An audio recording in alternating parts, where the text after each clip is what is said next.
相公，选我当老婆吧。虽然我年纪大点儿，但是会疼人。你选别的女人，要是生不了孩子，到时候肯定会被送进死字营当炮灰的。你可想清楚了？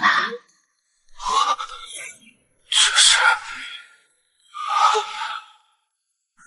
穿越了！想不到前世身为兵王的我，居然穿越成为了大周边军的一名小卒。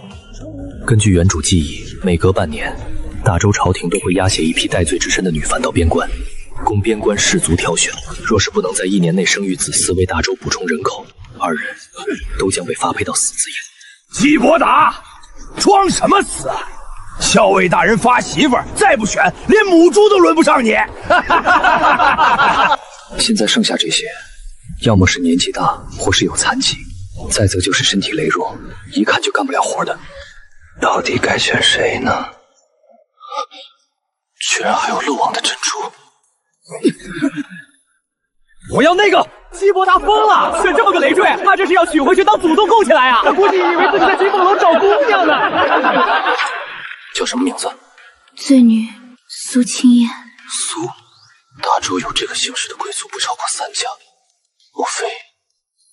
好名字，就你了，跟我走吧。这少年竟然会选自己，莫不是被那中年女子逼急了，才病急乱投医？你小子可要想清楚了，一旦选定，可是没有反悔的余地。我牌都演完了，这样的女人，要是放在后世，可是我跪舔都舔不到的，怎么可能会后悔？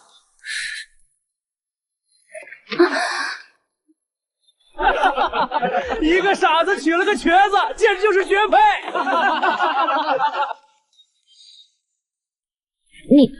你还要抱多久？抱一辈子。这就是咱们暂时的家了。那你现在可以放我下来了吗？你先坐会儿，我把这里收拾一下。我叫苏清燕，你叫什么？我叫季伯达。你选我可能会给你带来麻烦。为什么？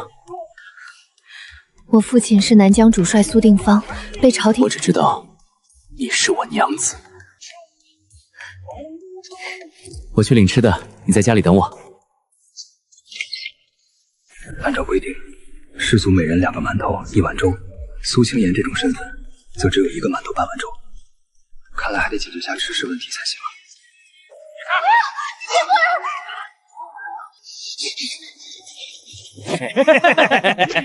小妞儿，咱们伍长让你去暖床，那是对你的恩赐，你可别不识好歹。到了这里就认命吧，还当自己是豪门大户的千金小姐呢。带走！住手！怎么，你这软蛋想英雄救美？你没事吧？你先进屋，我不叫你别出来。你长本事了啊！竟然敢对老子龇牙！你要是识相，就赶紧乖乖把你媳妇儿送去给伍长暖床，否则老子今天废了你！我要是说不呢？这几年原主可没少挨过他们的耳光，但是现在不一样，自己前世可是堂堂兵王，现在这副身体虽然瘦弱，但杀人的技巧早已刻进骨髓。反了天了！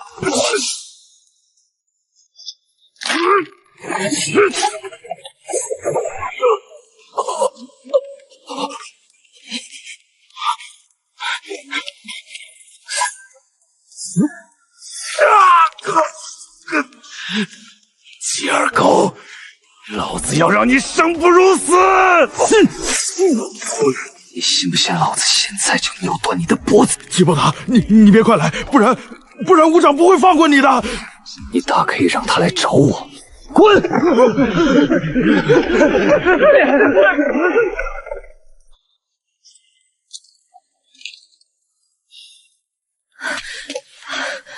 我不是说让你待在屋里别出来吗？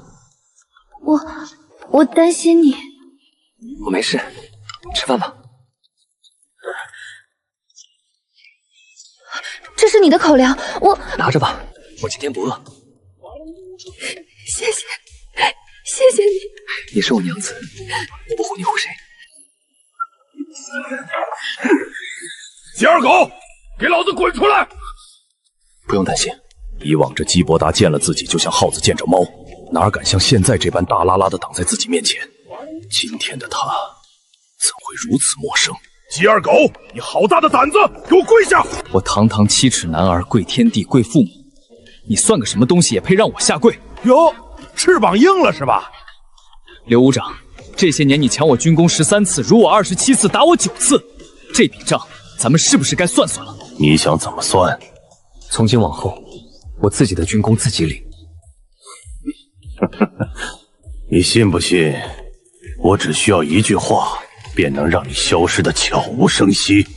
那刘武长信不信？我能在一个呼吸之内，让你体验3种不同的死法。鸡二狗，你好大的胆子，竟敢对武长不敬！你们愿意把他当祖宗供起来，受他压榨，那是你们的事。从今往后，小爷就不伺候了。我怀疑基伯达通敌叛国，屋内那女子便是胡爵的奸细，给我拿下！胆敢反抗，就地格杀！住手！干什么？战场上对胡杰人的时候，一个个吓得双腿打颤，对自己人你们倒是挺威风啊！校尉大人，我怀疑基伯达勾结胡贼，我等正要拿下他，去听候您的发落。可有证据？属下怀疑屋内那女子便是胡爵派来的奸细，专程来跟基伯达接头的。你放心，此事我定会彻查。若是有人通敌卖国，我一定亲手砍下他的脑袋。但若是我查出来他们非奸细，而是你陷害同和，那我就砍你的脑袋，行不行？校尉大人，我目前也只是怀疑，这就需进行核实。校尉大人，不用紧张，我就是来给你们送床被子。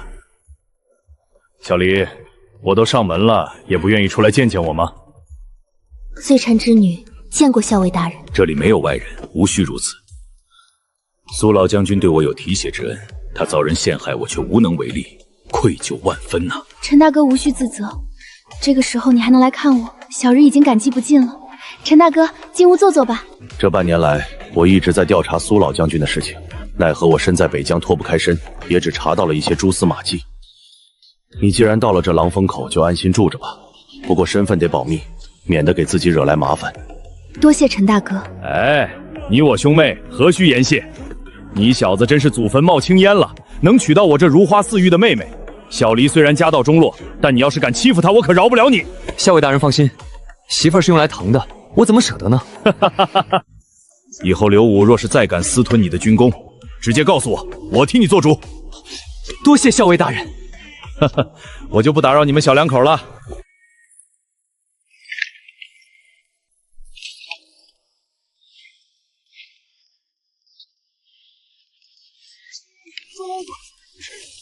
夜深了，要不明天做吧？你先睡吧，我做点东西。眼下自己与刘武等人已经结下梁子，虽然今日陈真阳为我解了围，但我终究还是刘武手下的兵。他想要给自己下绊子，简直不要太容易。说不定哪次执行任务的时候，动辄便会丧命。而且就算事后陈真阳责问起来，他完全可以说豫场敌军战死。更何况陈真江今日帮自己解围，更多是念及他与苏青言父亲的香火情。若想要让他成为我的靠山，还是得展现出足够的能力和价值才行啊。姬郎，这是在做什么？姬郎，你这么盯着人家做甚？叩谢列祖列宗，我是真捡到宝了。姬郎不嫌弃我，那是我的福气。你脚伤还没好，快坐下。昨晚敷了药，已经好多了。姬郎，这是在做什么？我在做一把弓。弓？我以往在父亲军中也见过不少弓，唯独没见过这种样式的。我这把弓跟其他弓不一样，等我做好你就知道了。第二狗，军营集合。是有任务了吗？应该是轮到我们武巡边了。你要小心。放心吧，我心里有数，在家里等我，天黑前我就回来了。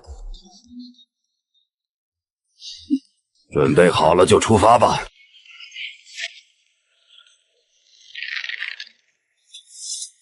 怎么，终于忍不住要动手了吗？第二狗，今日就是你的死期！不识好歹的东西，竟敢与老子作对！记得下辈子长点记性。刘武长，你有没有听说过一话，叫反派死于话多？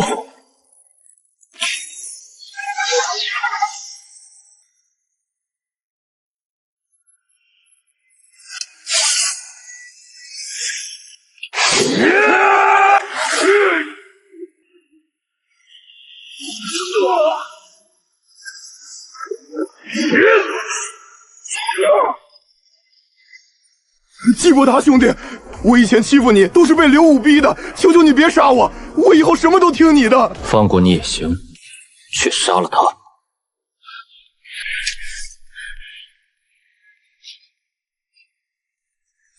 王二柱，你想干什么？李信，从刚才那两支箭的轨迹和角度来判断，至少有2名敌人分布在不同的方向。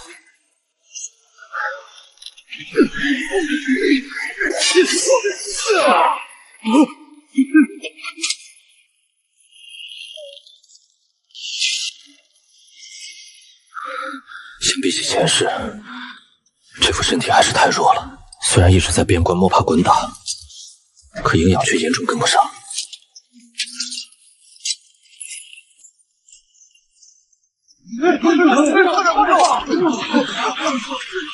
季伯达，怎么回事？巡边的时候遇到胡界人的斥候了。这3名敌人都是你杀的？我只杀了1个，另外2个是武长和周豪他们杀的。他们人呢？都死了。传令，全军备战，加大兵力巡查边关。是。这小子虽然浑身是血，却只有几处轻微的皮外伤，并无大碍，只是严重脱力，休养一下就好了。启禀校尉，刘武3人的尸体带回来了。属下见过校尉大人。好了，这里只有你我，就不要再装了。你小子可以啊，不仅反杀了刘武等人，还以一己之力干掉了3名胡爵赤系。你说我是该处置你呢，还是该奖赏你啊？校尉大人是如何得知的？昨日你得罪了刘武，以他睚眦必报的性格，肯定会在今日巡边途中对你下手，所以我便派人暗中跟着。来，喝一碗暖暖身子。你不用谢我，我是看在小离的份上才照顾你的。只是没想到你小子竟然深藏不露，一口气干掉3名胡爵斥候，自己却毫发无损。你难道不知道，同袍相残那可是军中大忌？按大周军律，我完全可以将你就地正法。我不杀他们，他们就要杀我。为了活命，我别无选择。更何况，若是校尉真要处置我，我回营的时候就已经被拿下了。没想到季伯达小小年纪，心思竟然如此缜密。这次如果不是自己派人跟着，或许还真会被他蒙混过关。你小子不简单啊！季伯达，你给我听着，刘武3人是死于胡杰人之手，我会让人上报战功，连同抚恤银一起送到他们家人手中。刘武虽然不成才，但他姐夫却是一名实打实弹军，他若得知刘武战死，肯定会派人来调查。你要做好心理准备，要是说漏嘴了，咱们都得掉脑袋。大人放心，我心里有数。小离是大将军留下的唯一血脉，你一定要好好待他。一会儿去领取赏金，买置办些家用吧。庆功得迟些才能到。季郎，我没事。哈哈哈，你们还真是千địa情深啊！大人恕罪，小女子无意冒犯。这里没有外人，无需多礼。好了，带着媳妇儿去领赏银吧。如今2人有了小家，肯定是要在家里开火，以后不用去挤大通铺的饭食了。哟，小哥，你这媳妇儿可真俊呐，头发又长又直，这牛角梳太合适了。季郎，咱们以后花钱的地方还多，银子得省着点儿。银子本来就是挣给娘子花的，以后我会立更多战功，挣更多银子。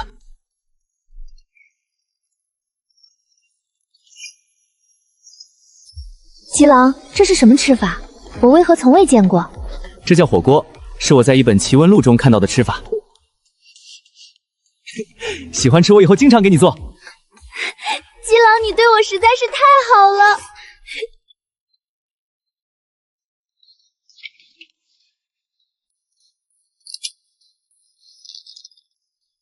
夫君，这把弓到底有多大威力啊？这世上怎么会有如此厉害的弓？要知道，这1尺多厚的土墙可不是一般的夯土，而是相比铁甲也不遑多让的洞顶，普通弓箭根本滴不进去。哪怕是40弓，也最多只能没入3、4寸。而现在，整支羽箭直接没入了一半，近乎将整堵墙穿透，实在是匪夷所思。那是，也不看看是谁做出来的这把弓。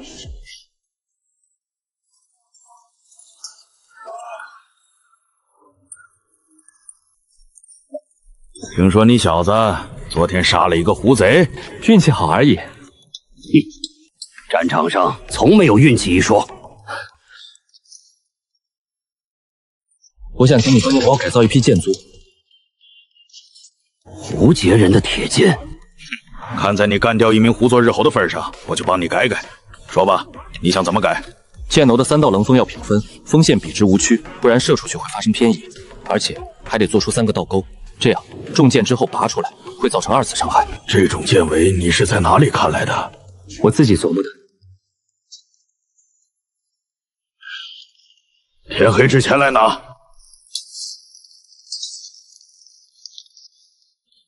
通过那天的消毒和敷药，如今伤口已经好多了。不过想要痊愈，还得几日才行。看来得去找老宋头要些金疮药。伤口好多了，再养几日就能走路了。要说治疗外伤的金疮药，还有什么比得上前世的云南白药？老头，我需要这些药。治伤？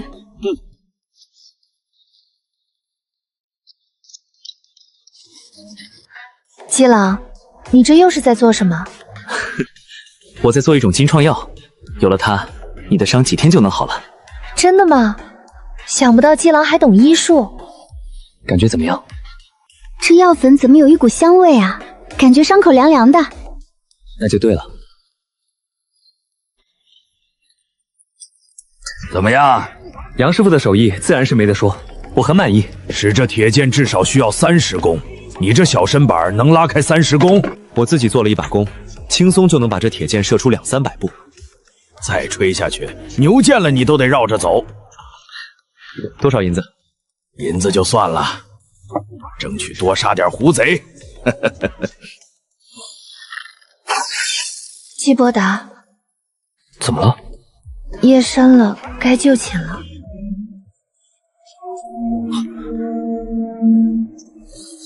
有提醒，你待在家里不要出门。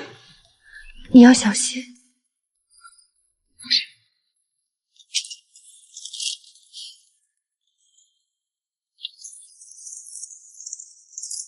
陈振恒，见到你家爷爷还不赶紧开城投降？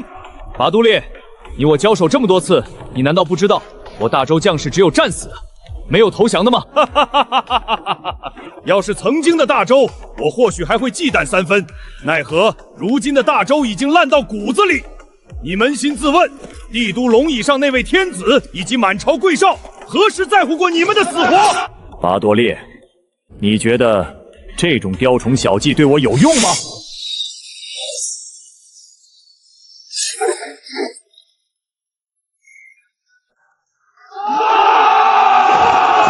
陈振江，你看到没？爷爷我随时可以取你狗命！哈哈，欺人太甚！放箭！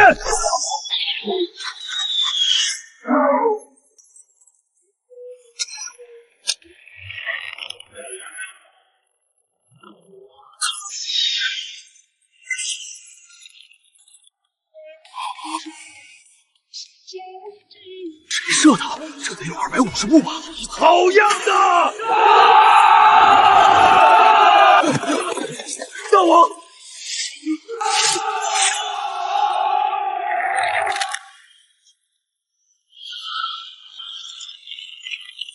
之前对陈振恒放箭和射杀标成老马的，应该都是此人。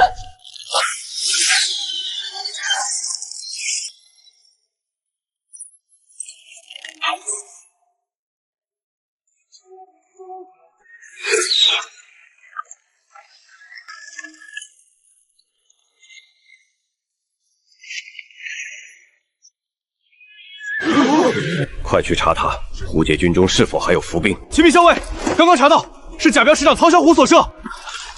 启禀校尉，属下查到是目标的基伯达所射。荒唐！基伯达是谁？竟敢冒领军功！把他们2人带来见我。刚才那3箭是你们谁射的？启禀校尉，是属下所射。基伯达，你可要想清楚了再说话。冒领军功，那可是要吃军棍的。虽然原主和曹小虎不熟，但也曾听人说过，他是甲标标长曹守义的儿子，担任师长。曹守义父子要强占军功。启禀校尉，那3箭是属下所撤。基伯达，你好大的胆子！当着校尉大人的面，你也敢冒认军功？你还真是什么牛都敢吹呀！就凭你，能拉开30弓吗？基伯达，我再给你一次机会，如实交代，那3箭是不是你射出去的？确实是属下射的，如有半句虚言，甘愿受罚。笑话！你说是你射的，那你告诉我，你拿什么弓射的？那你说说，你开的什么弓，用的是什么箭？我开的是40牛角弓，箭是桦木羽箭配柳叶醉。校尉大人，属下所用的是这张自制破甲弓，所用的箭是特制的3棱箭仪，整个狼风口仅我1人使用。你说这是你自己做的弓？不错，这弓除了花里胡哨之外，我实在是看不出有什么杀伤力。你是觉得校尉大人好糊弄吗？校尉大人，恕我直言，这把弓别说是铁箭，就算是普通羽箭，也很难射出100步之外。箭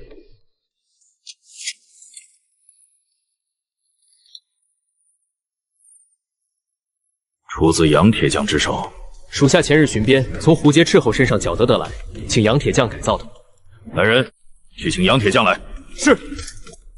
你们去城外寻找这种铁剑。是。校尉大人，卑职觉得此事已经很明了，就是基伯达想要觊觎曹小虎的军功，根本没必要再查了。来人，去甲标带2个目击者过来。得令。校尉大人，我看这就没必要了吧？难道你还不相信我的为人吗？曹标长的为人，我自然是信得过，但正因如此，我才要查一个水落石出，以免你们父子遭人非议，不是？你们之前可有看到曹小虎射杀敌军主将和射落敌军将旗？校尉大人问你们话，一个个都哑巴了吗？还不把你们看到曹小虎射杀拔都烈的经过如实禀报？启禀校尉大人，我确实看见曹小虎师长射杀了敌军主将拔都烈。对，我也看到了，那一箭更好射中拔都烈的胸口。启禀校尉大人，属下确实看到曹小虎师长射了几箭，至于有没有射中目标，并没看清楚。校尉大人，找到了。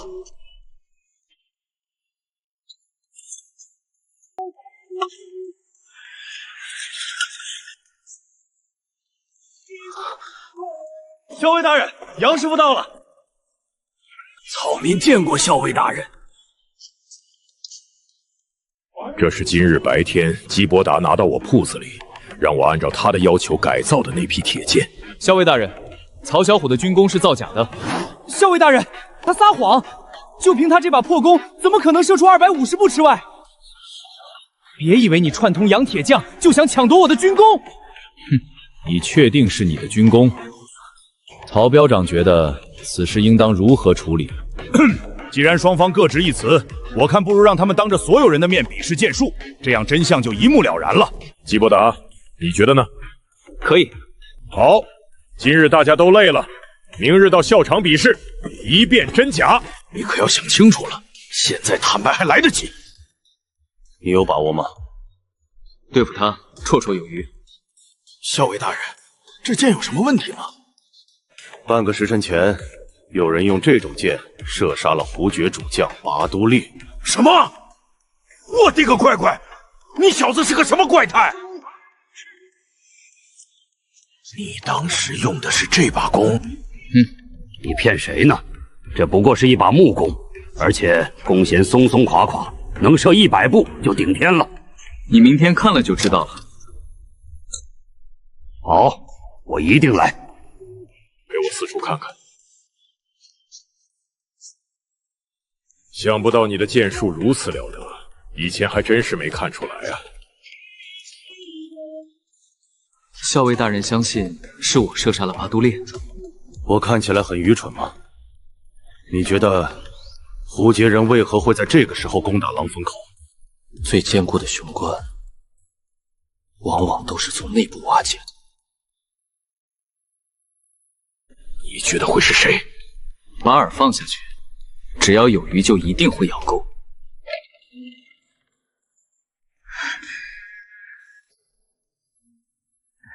怎么样？胡金人退走了吗？已经被打退了，不过他们肯定还会卷土重来。这个年，怕是过不清静了。怎么会有这般无耻之人？而且冒领战功可是大罪，他们难道敢无视军法吗？娘子不用生气，我的战功谁也抢不走。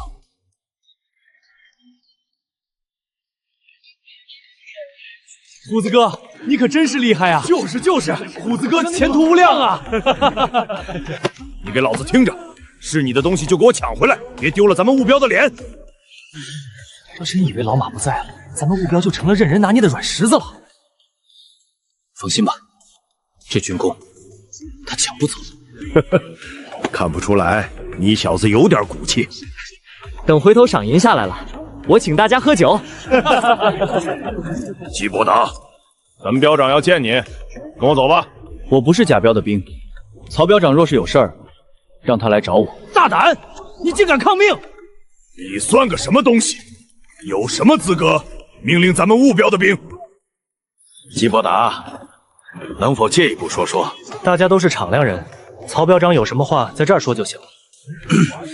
你年纪轻轻，能力也不错，不如来我剿贾彪，我给你个徐长做。曹彪长的好意我心领了，正为无功不受禄，我觉得还是自己挣来的东西拿着心里更踏实一些。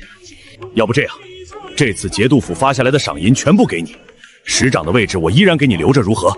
我觉得有必要纠正一下，那本来就是我的，不需要经你的手给我。你可要想清楚了，过了这个村就没这个店了。你还年轻，以后的路还很长。不劳费心，给你活路你不走，非要找死！250步，每人3支箭，谁中靶多算谁胜。请问校尉，若是都没中靶怎么算？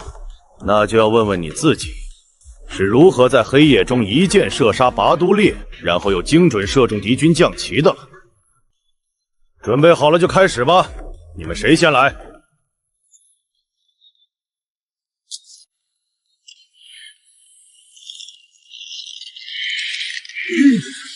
曹小虎果真恐怖，整个狼风口，估计也就他能开40弓了吧。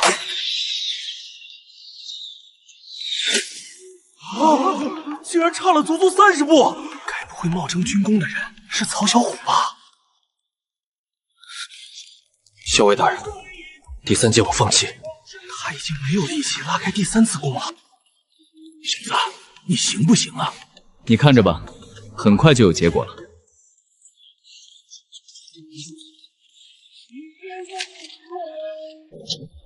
哎，你们看，季伯达那把弓怎么怪模怪样的？这种样式的弓我还真没见过。季伯达，你准备好了吗？回校尉大人，我准备好了。开始吧。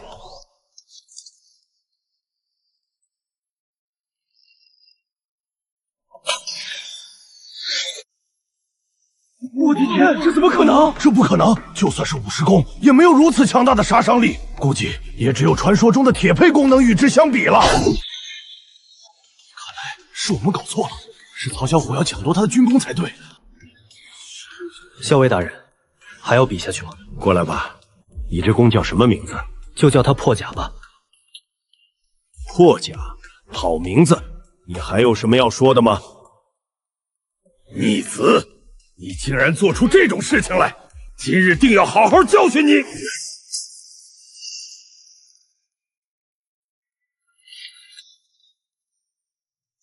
曹彪长，可以了。校尉大人，这逆子竟然做出这种无耻的事情，今日定要好好罚他。军法如山，犯了错当然要罚。从现在开始，免去曹小虎师长职位，贬为普通军卒。老马死了，接下来谁来担任务标标长？你们给个人选。既然你们都没有人选，那我推荐一个你们看看。我觉得姬伯达就不错，虽然年纪小了点儿，但有勇有谋。校尉大人，卑职觉得不妥。有何不妥？卑职觉得姬伯达从无带兵经验，打仗可不是儿戏，仅靠个人勇猛是不够的，得为手下兄弟们的性命负责。将目标交给他，卑职不放心。在下虽然年轻，但也看过几本兵书，用兵之法和带兵之道也略懂一些，自认为统领300-500人还是不在话下。狂妄，乳臭未干，竟敢在这里大言不惭！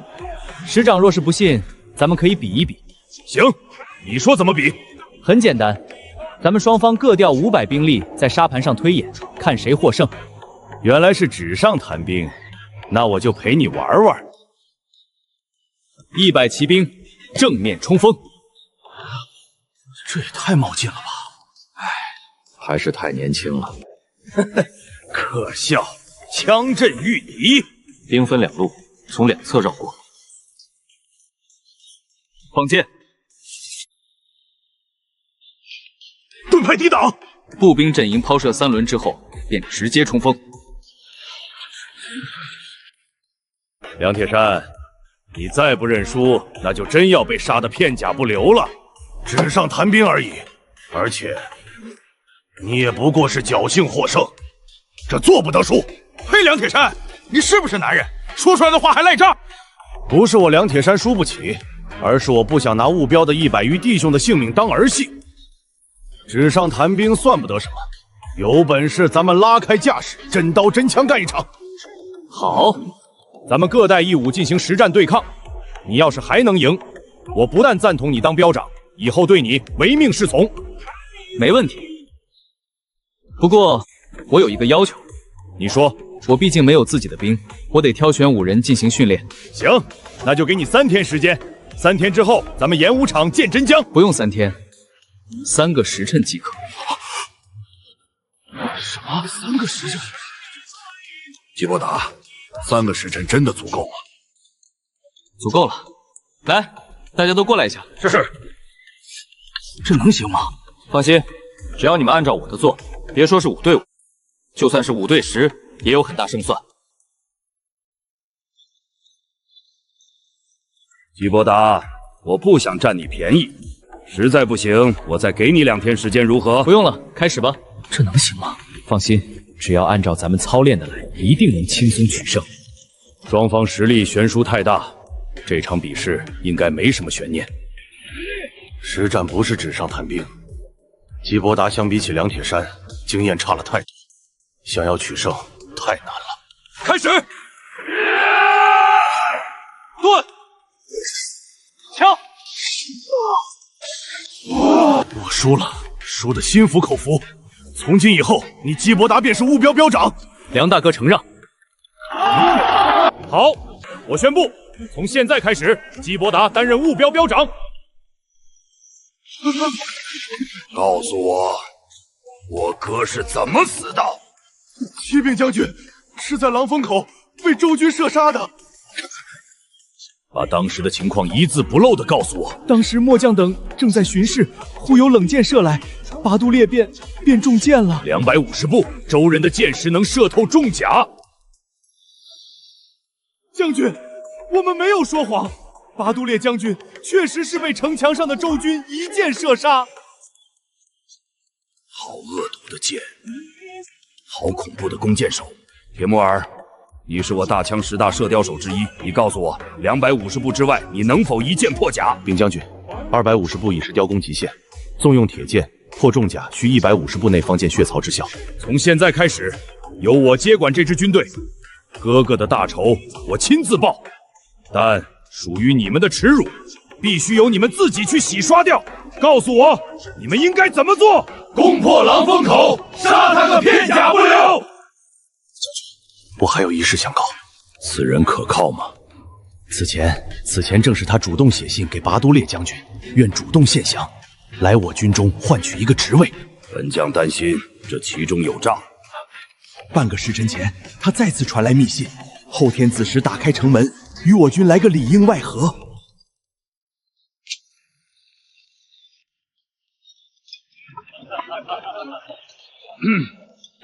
今日除夕夜，曹某就喧宾夺主一次，请大家前来一聚，还望校尉大人勿怪。无妨无妨。前日我那逆子做出有违军规的事情，是曹某教子无方，让大家笑话。今日一是请大家吃个年夜饭，二是借此机会向诸位赔罪。这酒可是我花了大价钱从灵州醉仙楼淘来的10里香，大家今日一醉方休。来来来，大家不要拘束。曹表长，要一醉方休的话，这每桌1亿坛酒，怕是少了点儿。哈哈哈哈！朱老弟放心，酒管够，喝完我立马让人去拿。10里香这种酒可不是谁都能喝得到的，大家可别辜负了曹表长的一番美意。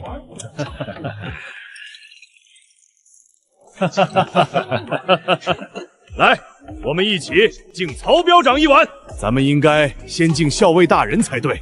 诸位不必客气，今日放开了吃，敞开了喝。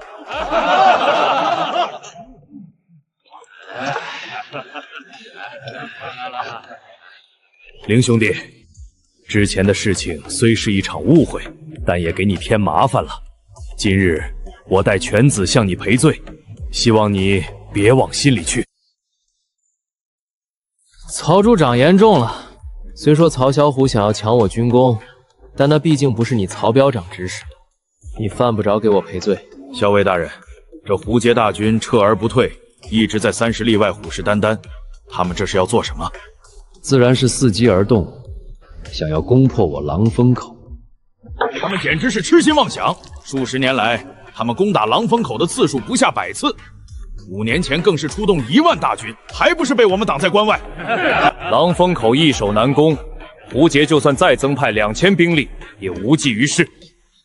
可若是有人与胡杰人暗中勾结，想要来个里应外合呢？校尉是说有人通敌？谁？站出来！看老子不撕碎他！曹处长，你想什么呢？我没想什么。以前有位奇人教了我一门神通，可以猜到别人心中所想之事。凌兄弟，你遇到的多半是江湖骗子，当不得真。是吗？那今日正好做个验证。曹表长现在在想，胡杰人的1000锐卒应该已经抵达狼风口关外，只需自己打开城门，他们便可入关，兵不血刃拿下狼风口。吉伯达，你在这里胡言乱语什么？就当他的酒后胡言，你不必紧张。校尉大人，我堂堂表长岂能容他这么污蔑我？我还猜到曹表长现在想着最多1刻钟酒里的蒙赏药药效就发作，然后你后院的亲兵就会冲进来，将我们全部杀死。吉伯达，你过分了，一而再再而三的污蔑我，真以为老子不敢动你吗？曹守义，你个奸佞之徒的，想不到你竟然真的通敌！放开我！他借机污蔑我，公报私仇，你们难道看不出来吗？曹表长，我猜得对吗？我曹某人堂堂正正，何时做过通敌之事？我看是你心怀不轨吧？到底是不是污蔑你，很快就知道了。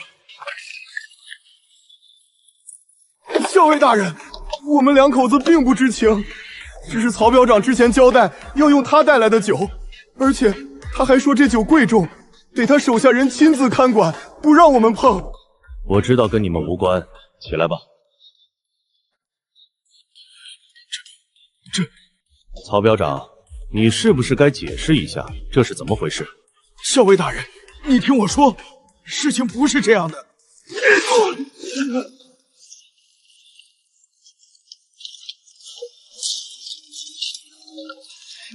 动手！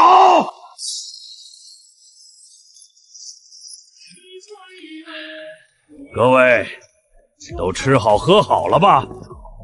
接下来我就要送你们上路了。曹守义，你想干什么？熊老哥，都这个时候了，你还看不明白吗？这摆明了是想将我们一网打尽，然后开门迎接狐珠大军。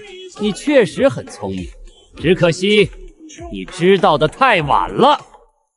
果然要通敌当走狗，话别说的这么难听。正所谓人各有志，咱们当兵为的不就是飞黄腾达吗？反正都是当兵，管他主子是大周皇帝还是胡克单云，那些豪门贵胄一餐抵我辈10年饷。这身铁甲穿了20载，不及世家子腰间玉带，凭什么？为了升官发财，你这是连祖宗都不认了吗？呵呵，少跟我扯这些。胡杰人答应我，只要帮助他们拿下狼风口，便给我一个千夫长的职位。到现在，你依然没有意识到自己的错误。错误，历史都是由胜利者书写的，对错也是我说了算，因为你们马上就要死了。我劝你，还是回头看清楚局势，再下结论。你什么意思？拿下！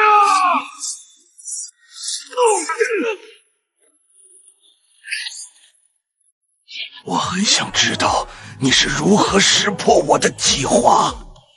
不是我，是基伯达。我说我是猜的，你信吗？不可能，我的计划如此隐秘，除了身边的亲信，没有人知道。你绝不可能猜得到。很隐秘吗？那我就跟你盘点一下，你都犯了哪些错误。首先是几日前狼风口外隐秘小道上出现了胡爵趁台。要知道，这条小路胡杰人是不知道的，除非有人给他们提供消息。然后是胡爵大军这个时候出兵攻打狼风口，这更加不符合常理。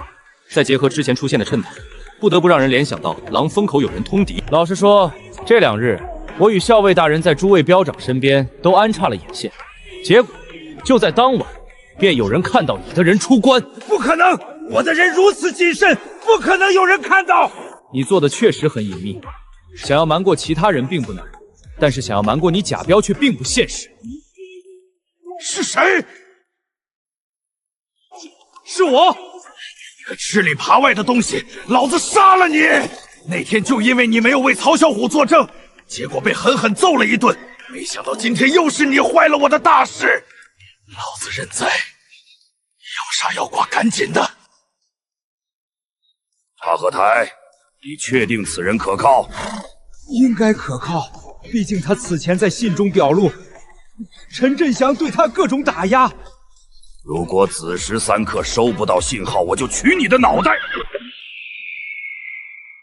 将军快看，信号！狼风口传来信号了！所有人听令，直奔狼风口，杀进去！粮食、银子、女人都是我们的！不好，快撤！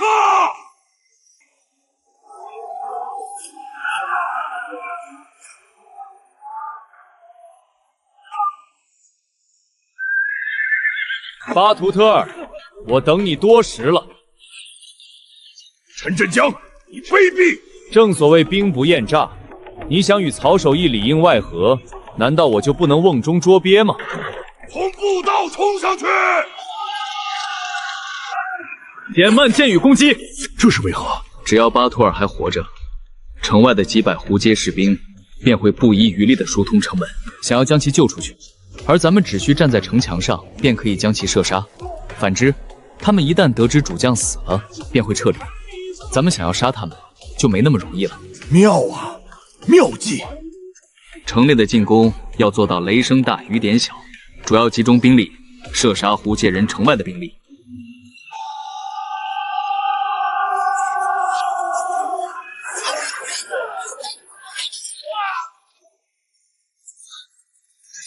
咱们还是撤吧，救不出巴图尔将军，咱们所有人都得死。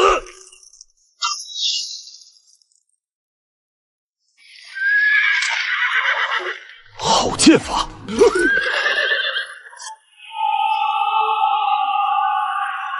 启禀校尉，昨夜一战，已知战亡不足10人，20余人受伤。相比起以往5换1的战损，这简直是想都不敢想的结果。估计这战报要是传到漠北大营，他们都严重怀疑我们虚报战功。这一次，胡杰人在狼风口吃了这么大的亏，定然不会善罢甘休。再加上他们对狼风口早就是虎视眈眈，相信下一次大战不会太久。来多少咱们杀多少，就怕他娘的不来。经历此战之后，胡杰若是再出兵，定然做好充足的准备。咱们这一营兵力未必能挡住他们。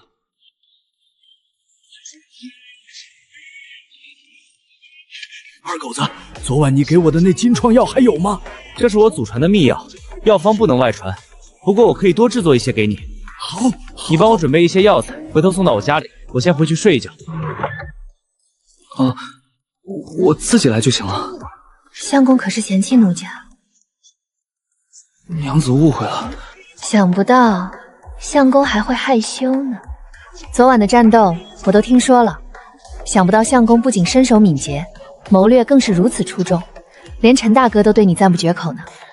回头等赏银下来，咱们风风光光办一场婚宴，宴请狼风口所有人。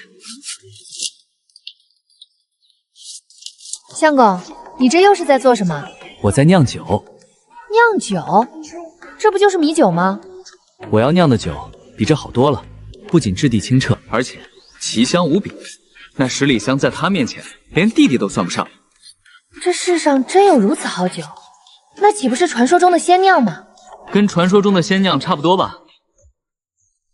镖长，嫂子，什么事？慢慢说。漠北节度府来人了，据说来人是刘武的姐夫，校尉大人让我来叫你过去。我知道了，你告诉校尉大人，我马上就到。务标标长姬伯达前来听命。进来吧。你就是姬伯达？属下正是。听说你一箭射杀了拔都烈。是。听陈校尉说，除夕夜狼风口一战的整体布局也是出自你手。是。果然是英雄出少年啊！短短便从一个边军小卒直接爬上了标长的位置，这就算放眼整个北疆也不多见。谢大人夸赞，诛葫芦以报圣恩，乃我边军本分。可惜你不该杀刘武，他再草包，也毕竟是我的小舅子。你杀了他，我得拿你抵命。小相公，选我当老婆吧。虽然我年纪大点儿，但是会疼人。你选别的女人，要是生不了孩子，到时候肯定会被送进死字营当炮灰的。你可想清楚了？这是穿越了。如第一集所见，身为兵王的我，居然穿越成为了大周边军的一名小卒。为了不被丢去死字营当炮灰，我不得不在一群罪女中挑选妻子，却一眼相中蜷缩在角落的落难千劫苏清燕。可没想到刚娶回家，武长刘武竟要我把媳妇儿送去给他暖床。识相的就乖乖跟我们走，去给武长暖床。就是武长能看上你，那是你的福气。跟他废什么话？带走！面对他们的欺辱，觉醒兵王本能的我不再隐忍，以雷霆手段将武长等人斩杀，更是凭借前世之势造出威力惊人的复合弓和三棱剑。250步外，一箭射杀胡杰主将拔都烈，大败胡杰精锐。就在我以为能在边关站稳脚跟，准备领功得赏时，你不该杀刘武，他再草遭，也毕竟是我的小舅子。现在你杀了他，我得拿你抵命。张大人何出此言？刘武长是死于胡杰探头之手，怎么能说是我杀了他？那你告诉我，为何其他人都死了，唯独你活了下来？因为属下身手好。看来你是不见棺材不落泪了。把人带上来。武恩，你是刘武的兵，现在你如实交代，刘武是怎么死的？你不必担心，本参军在此，只要你所言属实，定会为你做主，而且还会给你记检举之功。回禀大人，当日属下被姬伯达所伤，未能前去巡边。后来听说刘武长等人全部死在巡边途中，只有姬伯达活了下来。刘武因为贪图姬伯达领来的媳妇儿，想要据为己有，彼此已经发生过冲突。哦，竟有此事。结果这次巡边后，死掉的却是刘武等人，所以我推测，他们当时肯定是遇到了胡杰斥候。一番激战之后，他们干掉了胡杰斥候，姬伯达却趁机偷袭，将刘武等人也一并干掉，然后将他们的死因归结于胡杰斥候。姬伯达，你还有什么话说？张大人，刚才吴恩所说大多是他的臆测，并无实质性证据。当日遭遇胡劫斥候的情况，属下已据实禀报。如果张大人非要将刘武长的死归结在我身上，属下无话可说。张大人，此事我当日已经派人核实过，大致与姬伯达所说一致。而且刘武、周武以及王二柱三人的伤口我也亲自看过，确实是死于胡劫人的弯刀与铁剑。陈振江，你可知道包庇残害同袍的凶手，哪怕你身为校尉，也是要杀头的。我自然知道，但我所言句句属实。好，很好。你说此前姬伯达伤了你？是的，大人。大胆姬伯达，竟然对同胖兄弟下此死手，你可知罪？属下知罪。本以为姬伯达会为自己辩解，如此一来自己便可借题发挥，处置他。没想到他竟然直接认罪了。念在你杀敌有功的份上，罚你10军帐，同时补偿吴恩10两银子的汤药费。另外，战功奖赏减半。属下领命。小子，今日让你躲过一劫，但不要以为就这么完了。你最好祈祷不要让我查出什么。如今没了靠山，姬伯达若想报复自己，那自己一定会死得很惨啊！你不用紧张，我姬伯达不是那么小气的人，回头我会让人把银子给你送过来，你可以走了。啊！刚才实在是太险了，我生怕你沉不住气。我还好，反倒是校尉大人比我还紧张。你这不是废话吗？要是事情败露，我也得跟着遭殃。你刚才想都没想直接认罪，是因为苏清县吧？你小子有情有义，我没看错你。走，媳妇儿，带你去买衣服。掌柜的，把最好的料子拿上来。哟，凌彪长，您这是带夫人来做新衣？把好料子都拿出来，让我娘子挑选。年前才刚从灵州进了几匹上好锦缎，我这就拿出来给二位挑选。相公，要不咱们还是到别家看看吧，得为以后的日子精打细算呢。夫人，这街上除了本店，再也找不到这么好的锦缎，而且不瞒您说，这几匹料子已经压手里几个月了，一直卖不出去，我都准备退回去了。如果二位要的话，我可以给你们成本价。行，我们全要了。啊，全要？对，娘子喜欢就行。掌柜的，你看能做几套衣服，一起算算。然后先把红色做成喜服，3日后咱们成亲要穿。哟，凌彪长要成亲啊，那我一定要来讨杯喜酒喝。相公，咱们成亲，你准备请哪些人啊？人太多的话，估计小院容不下。咱们到时候就在军营大摆宴席，宴请所有人。啊，那得花多少银子啊？娘子不用担心，我这次的赏金可是足足2000两，花不了多少银子的。而且成亲这种喜事，一辈子就一次，当然要跟所有人分享了。相公，你刚刚说什么？我说，成亲一辈子就一次，自然是要跟所有人分享啊。呸！相公可千万别这么说。娘子，你怎么了？相公有勇有谋，将来肯定能立下更多战功，封王拜将也不是不可能。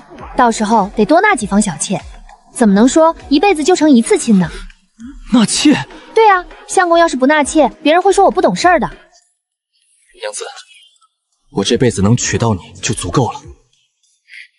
相公，遇到你也是小离这辈子最大的福气。大家3天后都来喝我的喜酒哈，不许随礼。恭喜姬彪长啊！姬彪长现如今可是狼风口的英雄人物，能喝到您的喜酒都是我们的福气啊！校尉，请您去一趟。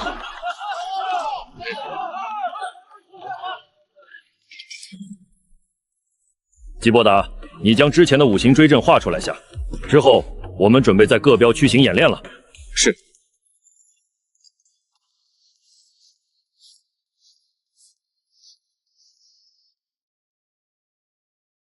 这段时间我私底下也没少对这战阵进行拆解研究，本以为自己已经掌握了8成，听完姬伯达的讲解，我才发现自己所掌握的不过冰山一角啊！此阵看似简单，实则精妙绝伦。若是加以训练，将五行追阵的威力完全发挥出来，士兵的战力将直线飙升。或许1对1不是胡然人的对手，但若是5对5，他们至少有5成胜算。不止5成，而是8成。8成？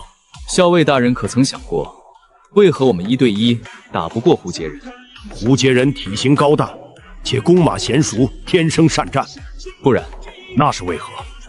在战斗中，体型和力量确实占优，但他们体型再大能大过大象吗？力量再大能大过猛虎吗？可人却能驯服大象，杀死猛虎，这是为何？我们的士兵之所以单挑打不过胡杰人，体型固然有一定关系，但绝非主要原因。想我大周鼎盛时期，无论是北方胡杰，还是南方蛮子，亦或是东疆众多岛国和西域强敌，都无法与我大周战兵移风。归根垫底，是这些年我们被外敌打怕了，以至于所有人的骨子里都认为我们打不过别人。基伯达说的对，因为这些年我们被胡杰人打怕了，以至于很多人在听到胡杰人这个名字，内心都会不由自主地生出恐惧。胡杰人的马蹄声就像是催命符一般，让很多兵卒双腿不住颤抖。胡杰人弓弦颤动的声音就像是恶鬼的嘶吼，哪怕隔着老远就让无数人为之胆寒。试问这样一支队伍，怎么可能打胜仗？那如何才能打胜仗？一支合格的军队，除了需要士兵拥有强健的体魄之外，锋利的兵器和坚固的盾甲也是必不可少的。但若想成为一支优秀的军队，除了这些，还要有严明的纪律，要求上至主将，下至每一位士兵都能做到令行禁止。但想要成为一支纵横沙场的无敌之军，以上这些只是最基本的条件。纵观历史，细数那些常胜之军之所以能横扫疆场，所向披靡，甚至很多时候能以少胜多，不难发现他们身上都有一个共同特征，那是什么？那是勇往无前的气势，舍我其谁的霸气，以及视死如归的决心。战阵如棋，落子无悔，兵锋所指，万灵尽生。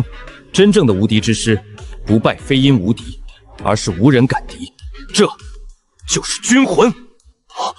军魂，这少年将来的成就不可限量。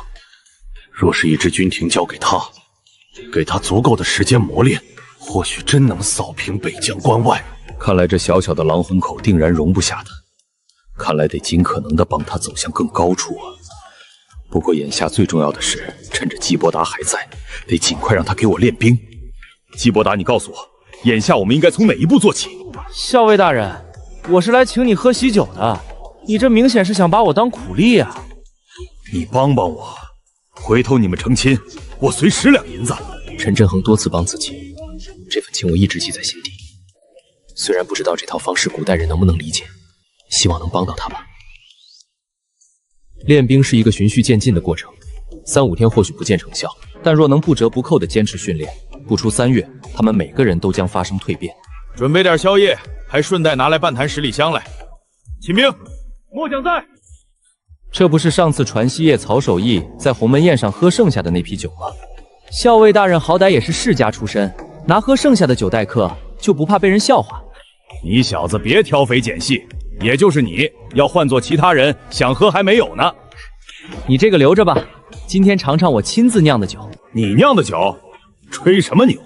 这可是你说的不喝啊！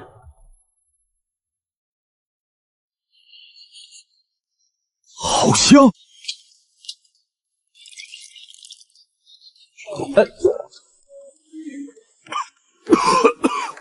我去，你这酒里加辣椒了吗？怎么这么辣口？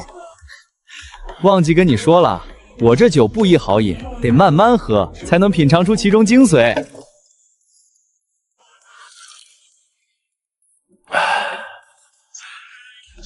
这世间竟然有如此美酒，这酒叫什么名字？你从何处得来？都说了是我自己酿的，你怎么就不信呢？那你这酿酒之法从哪儿学来的？那书封已经损坏了，只有部分内容。你小子防着我是吧？我真怀疑你不是这个世界的人。莫非陈真阳知道了自己的穿越者身份？我听小玲说，校尉大人出身关陇世家，自幼饱读圣贤书，为何选择来这边关过刀口舔血的日子？我跟祖上确实辉煌过，但如今家族阎王没落，一出生便被家族寄予厚望，从小便背负上重振门楣、光宗耀祖的使命。可他们又哪里知道，如今的大周，读书人的晋升通道早已被那些顶级世家门阀给垄断。像我这种寒门出身的子弟，就算有一身治国之才，终其一生也跨不进那道门槛。唯一的出路就是进入那些世家门阀，给他们做幕僚。可他们不过是一群附身在大周身上的吸血虫，一心只想着自己的利益。至于帝国昌盛、造福百姓乃至民族存亡这些东西，在他们看来不过是一个笑话。所以你才决定弃笔从儒，想要在边关战场来实现自己的抱负。一开始确实是这样的想法，可我到了边关之后才发现，边关与朝堂并无什么两样。就算你有勇有谋、屡立战功，也抵不过人家宗族血脉之情。这种情况无论在哪个年代都存在，根本无法避免。那你当初为何不留在南疆，继续跟在苏老将军身边呢？苏老将军固然爱才，可当时的南疆已经被他平定，南蛮退走不敢再犯，短时间内不会再有战事，所以我才来了北境。校尉大人，据我所知，如今的大周已经烂到骨子里了，你觉得帝国还能存在多久？你小子真敢说，不怕掉脑袋吗？大周确实是气数将尽，这是很多人都心知肚明的事情。朝中权臣当道，武将拥兵自重，地方豪强林立，世家豪门只顾小家。就算真出一位盖世明君，面对这千疮百孔的帝国，也是回天乏术。若是你姬伯华能挽狂澜于既倒，扶大夏之江森，你会不会取而代之，自己去坐那龙椅呢？是啊，作为一个穿越者的我，无论是对这个世界，还是对大周帝国，都没有太多的认同感与归属感。正如陈振恒刚才所问，若是机会真的摆在自己面前，我一定会毫不犹豫地坐上龙椅，过一把皇帝瘾。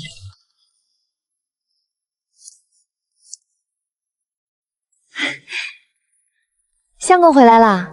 怎么还不睡？人家一个人睡怕怕，等你呢。那让我给你暖和暖和。相公好坏。吉时已到，新人拜堂。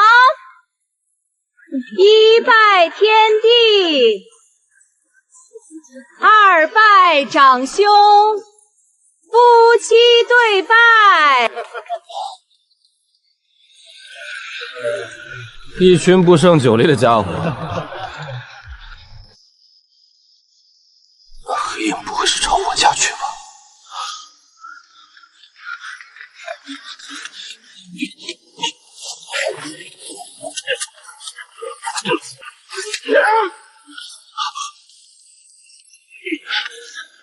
要知道，就算是前世高手如云的特种部队，我也是数一数二的近战好手。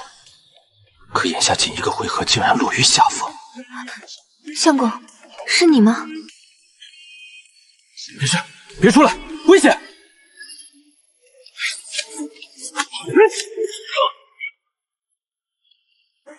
那一拳虽然砸中对方，但是对方身上传来的这股寒气也让我不好受啊。现在整条右臂如遭雷石，心路突突乱跳。相公，你没事吧？娘子，快进屋！贼人，看招！别来无恙。娘子，你没事吧？鸡兄弟，你没事吧？没事，喝大了，不小心摔了一跤。你可悠着点儿，别摔个鼻青脸肿，大家还以为你被弟妹给揍了呢。别怕，有我在。看来这个世界的个人武力值比自己想象中的要强不少，对敌经验和杀人技法我都不缺，唯独这具身体的体能跟不上。要不然昨晚就算无法拿下对方，至少也能让自己立于不败之地。杨师傅，帮我打一把刀。打什么刀？你这什么玩意儿？刀不像刀，剑不像剑，哼，中看不中用的绣花枕头。枉你当了大半辈子铁匠，本以为你是个识货的主，不曾想你跟其他人一样，都是有眼不识金镶玉。鸡二狗，你竟敢在老夫面前大放厥词！真以为请我喝了几坛酒，老夫就不敢揍你了？呵呵，我这把刀可轻松斩断马腿，还能轻松穿透胡车人的铁甲。你要是不信，咱俩打个赌如何？赌就赌，我怕你不成？你要是输了，以后每天给我送一坛酒。没问题。要是你输了咋办？切，我要是输了，以后你来打任何东西，我一律不收钱。好，赌了。每天一坛酒，你小子可不许反悔。行，不过有一点，我得事先声明，断刀的每一个步骤都得按照我的要求来。行，都依你。这摊不行，得处理一下。臭小子，你疯了！这炭可是花银子买的，你这么糟践了还怎么烧？嚷嚷啥呀？一会儿你得感谢我。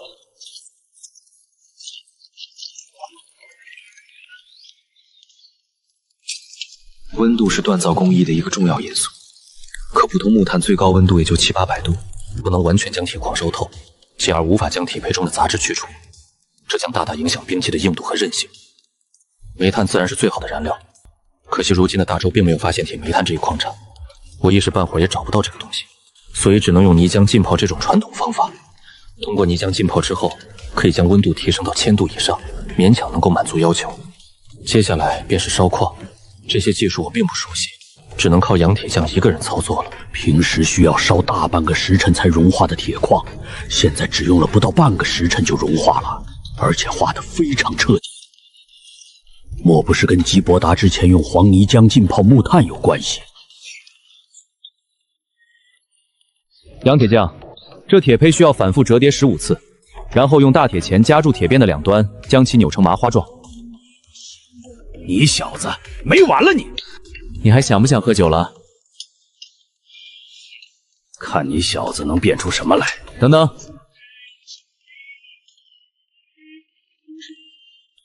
今天就到此为止吧，明日我再来。这把刀算是初步完成了，你小子测验测验。这把刀是按照唐刀的样式制作的，但在一些细节上我做了调整。刀身修长，形似荷叶，但又只有单刃且略有弧度。唐刀虽锋利，在削刺挑等招式上有很大优势，但在劈斩方面却由于自身重量较轻而威力不足，所以我在设计的时候将刀脊加厚了几分。别磨蹭了，赶紧试刀。那腿骨断口竟然如此平整。杨师傅，愿赌服输，你不会赖账吧？好小子，我果然没看错你。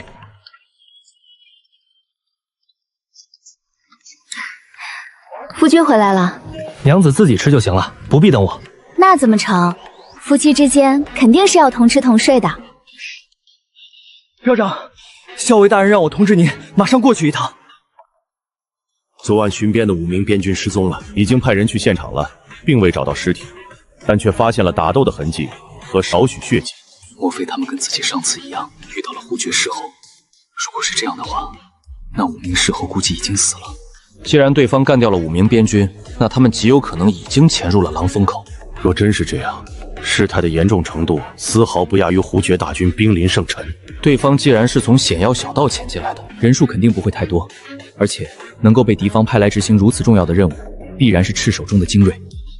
对方要是隐匿在关内，想要将其找出来就太困难了。大家都说说吧，眼下怎么办？最要紧的是把那支潜入狼风口的斥候小队找出来，不然恐成祸患。可问题是，狼风口地形复杂，对方若是藏匿起来，想要找到他们谈何容易？这还不简单，我们直接动用所有兵力将狼风口翻个遍，就算掘地3尺，也要把他们挖出来。此举不妥，若是大规模搜捕，难免打草惊蛇。先不谈能否找到，就算是找到了，对方狗急跳墙，定会对无辜百姓下手。季伯达，说说你的看法。我要世纪的详细地图。有，只能一试了。不过我需要人手。要谁？你说。由基伯达担任使长，直到任务完成之前，你们只需听他一个人的命令。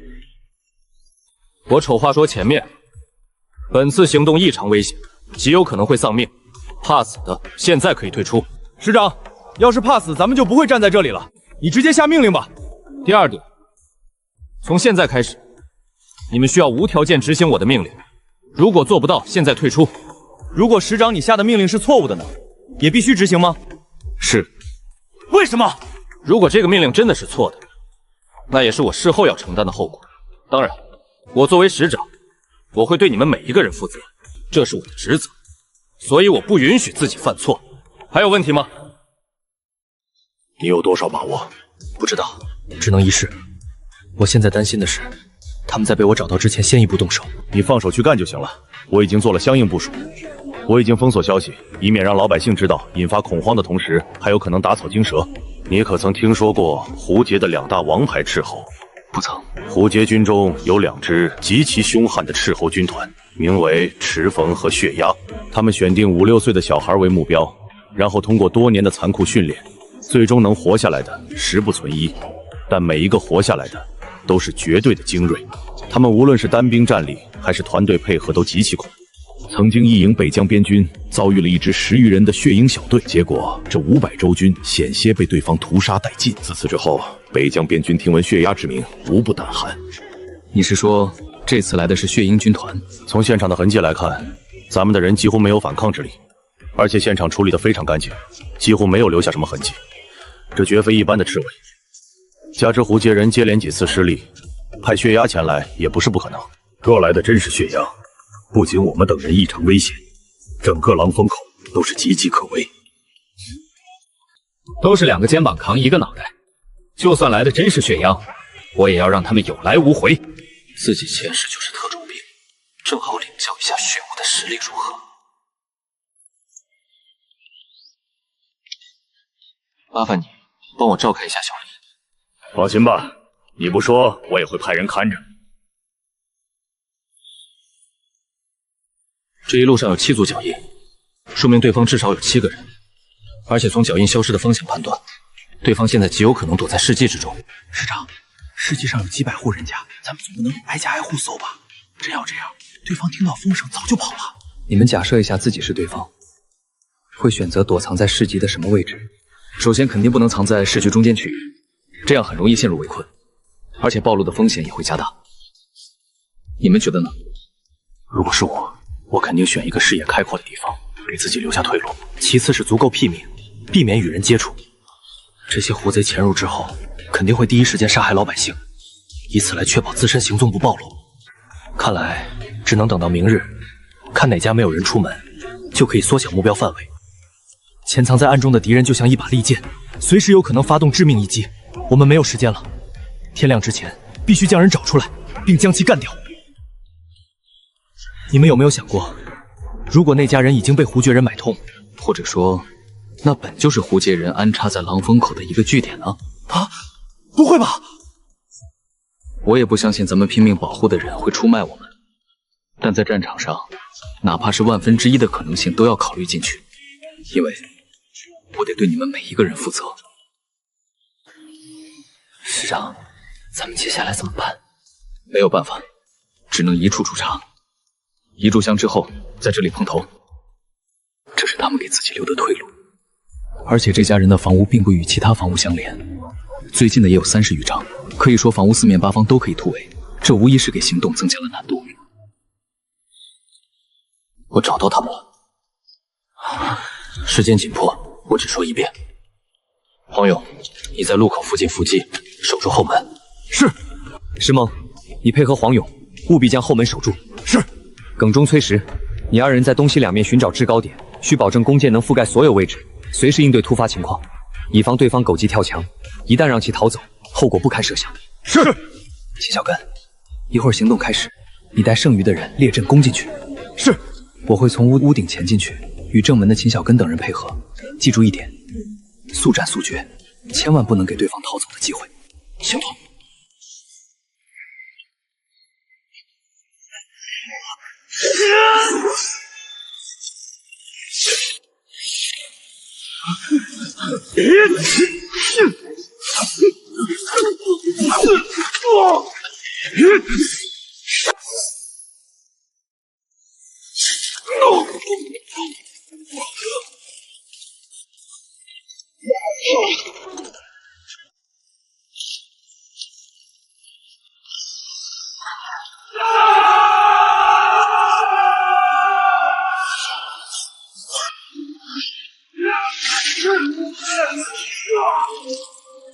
总感觉哪里不对劲，那里是崔实所在的位置。刚才我只看到耿忠一个人放箭，按理说崔实的位置视野更好，距离也更近。若是他配合的话，对方连逃走的机会都没有。可崔实却迟迟没有放箭。崔实被杀，怎么会这样？还有漏网之鱼！原地等我，不准跟来！我知道对方一定就藏在索隆林中的某个角落等着我。如果不能将其击杀，我没办法对死不瞑目的崔实交代，无法对死在屋里那对中年夫妇交代，也无法对自己交代。从崔实的死状来看，对方的实力非常恐怖，以至于崔氏几乎都没有反抗之力，甚至连发出警示的机会都没有。或许我们还没行动的时候就已经被此人发现了。他先是给屋里那行血压斥候传讯，然后迅速逃了出来。这也是为何在行动之前我听到屋内有异动的原因。奈何当时情况紧急，我并未注意到这一细节。脚印消失了。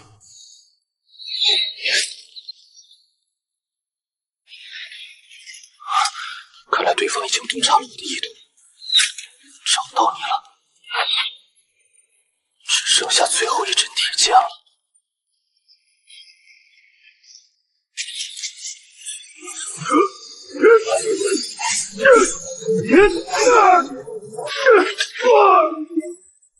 八台烈两兄弟是死在你手中的。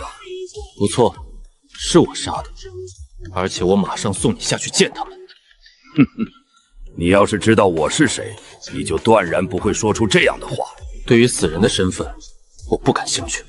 年纪轻轻，口气倒不小，真以为我这百夫亭是吃素的吗？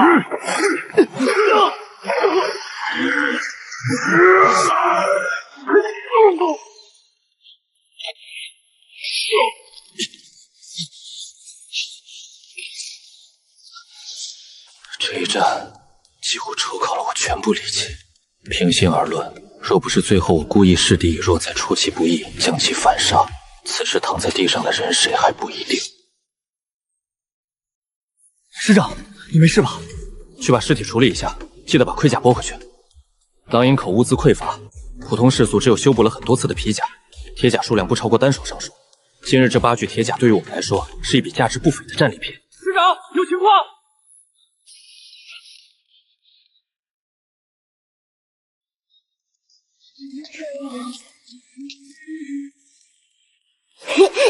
娘，你是谁？我娘呢？你爹娘去城里办事去了，让我来接你。你骗人！娘说了，只要我躲在这里，不让爹爹找到，就给我买糖吃。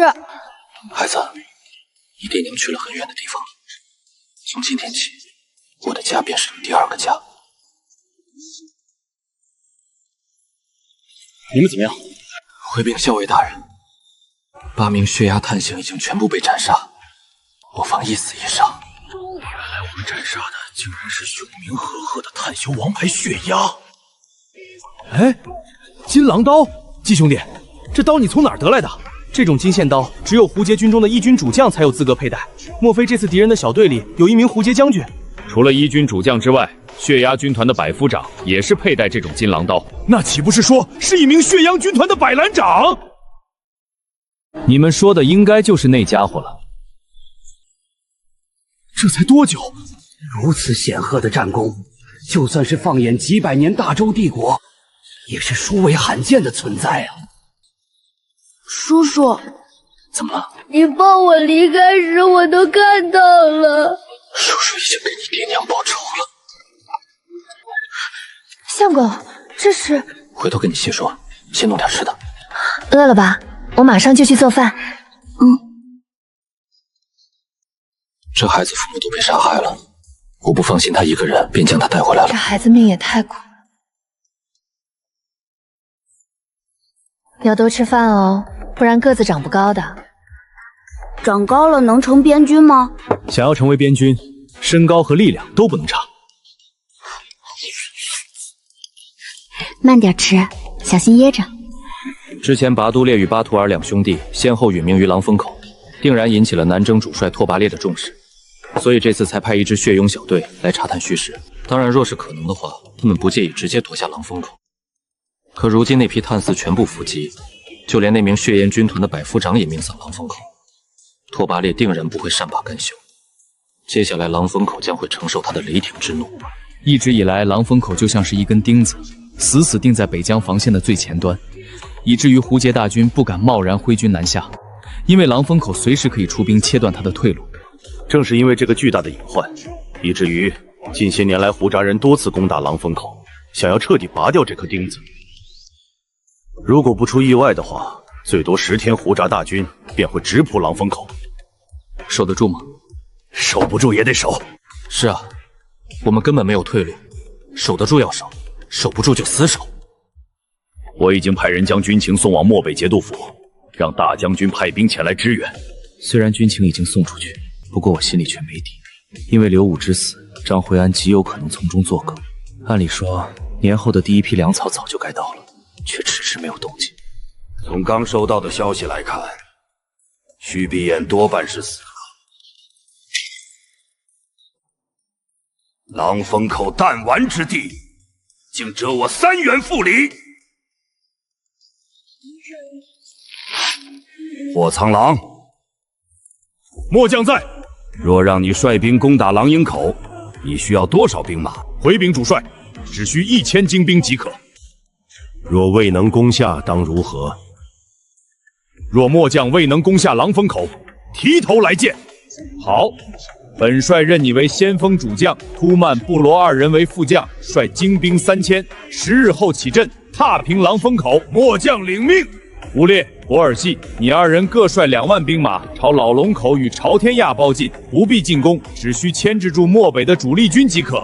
3日前，亲兵便带回消息，粮草和援军近几日就会到，可到现在都没有半点动静。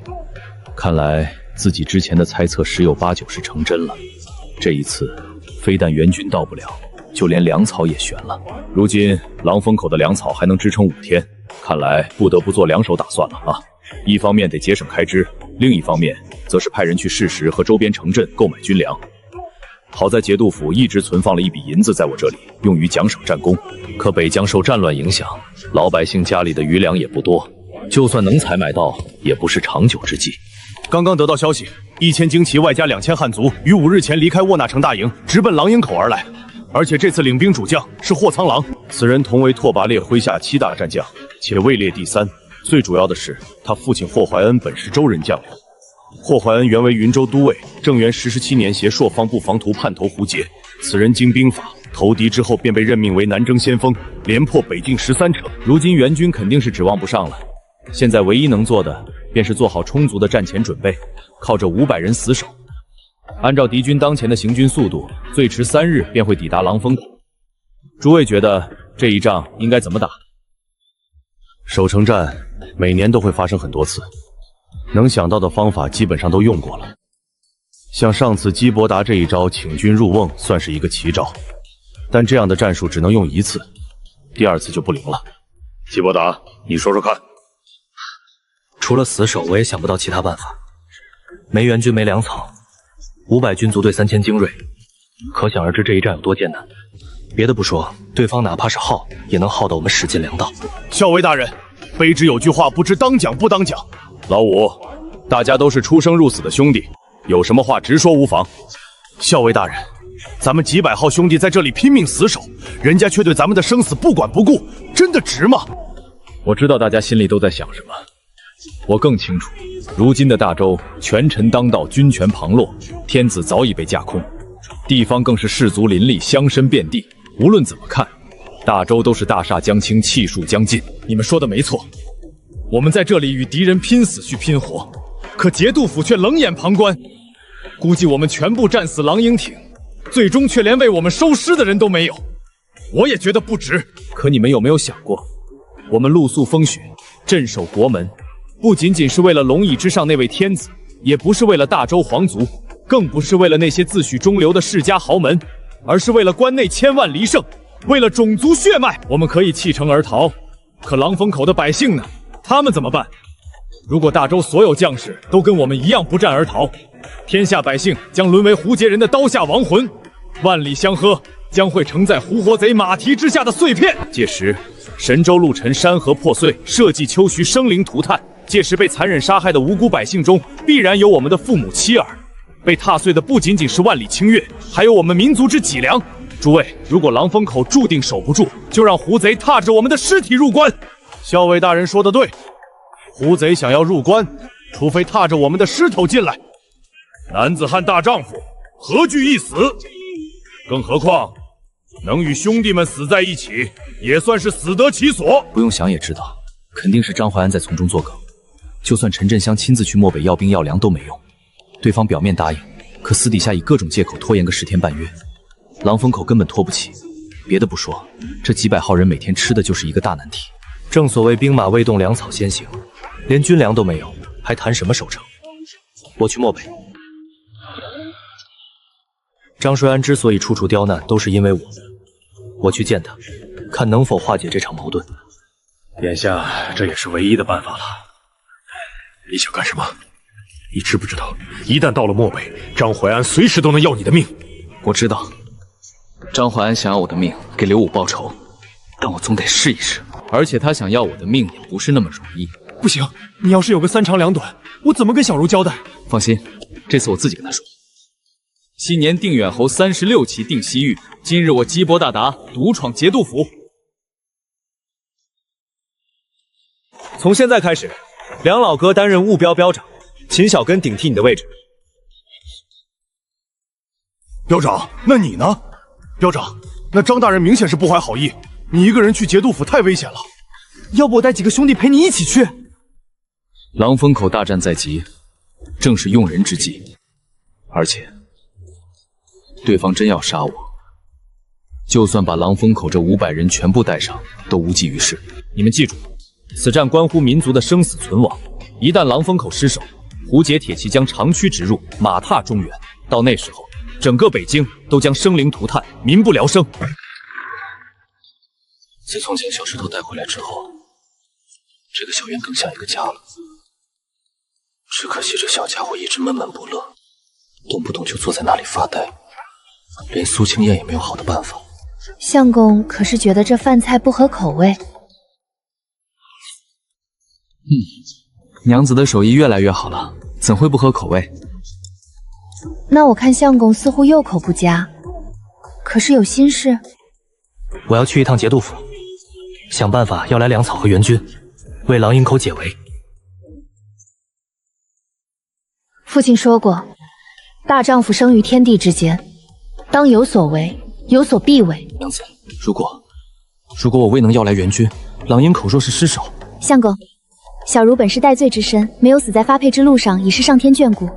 没曾想竟让我遇到了相公你。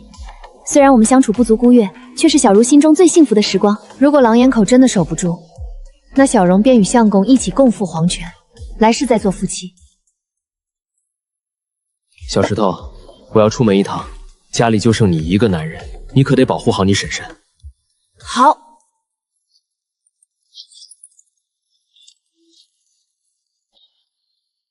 相公，小丽在家等你，一直等。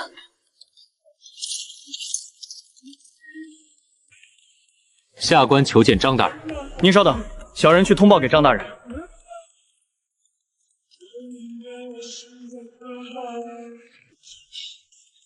几位参军大人正在处理要务，让你先等着。吉伯达虽然心里着急，但也只能等着。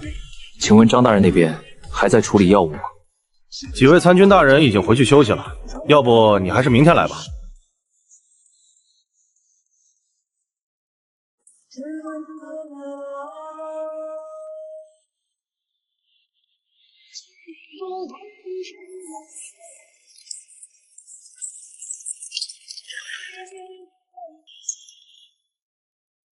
上车吧。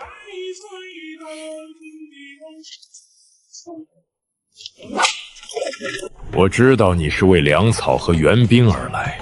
胡杰3000精兵已经抵达狼峰口外，随时准备发起攻城，仅靠500兵卒根本抵挡不住，而且所余粮草最多只能坚持3日，请大人立刻发兵发粮。你说这些，5日前我就已经知晓，而且我只需一道命令，援军粮草。不过我有一个条件。大人请讲，只要是卑职能做到的，义不容辞。很简单，用你腰间的战刀自刎，为刘武陪葬。大人，上次卑职已经说得很清楚了，刘武之死与我无关。你说的是你说的，信不信则是我的事。大人，狼峰口危在旦夕，一旦狼峰口失守，胡解铁骑便再无阻碍，直逼龙脊关。还望大人公私分明，切莫延误了军机。你是在教我做事吗？卑职不敢。我最后再问你一遍，是你自己死，还是狼神口500军卒替你死？你若自刎，我连夜发兵驰援狼峰口。是自己死，还是由狼峰口500兵卒替他死？无论是前世还是今生，身为一名将士，若是血染沙场，马革裹尸，那也就罢了，又岂能死在这种小人手中？大人的要求，属下办不到。那就让狼风口500兵卒等死吧。既然张怀安这条路走不通，那就只能想其他办法了。毕竟事关狼风口500边族和成千上万百姓的生死存亡，我不能轻言放弃。听说了吗？虎贼出动2路大军，直奔老龙口和朝天崖而来。是啊，以往不都是开春之后才开战的吗？今年虎察人为何这般着急？直觉告诉我，这2支狐界军团的出动是为狼风口的货仓郎打掩护，同时拖住飞龙城的主力大军。当然，若是漠北主帅卢振元不予应对，这2支军团便有可能假戏真做，直接对老门口和朝天崖发动进攻。狐界兵分3路，出动如此规模的兵力，必然是对狼风口志在必得。这位兄弟，能否拼个桌？请坐。能否讨一杯酒喝？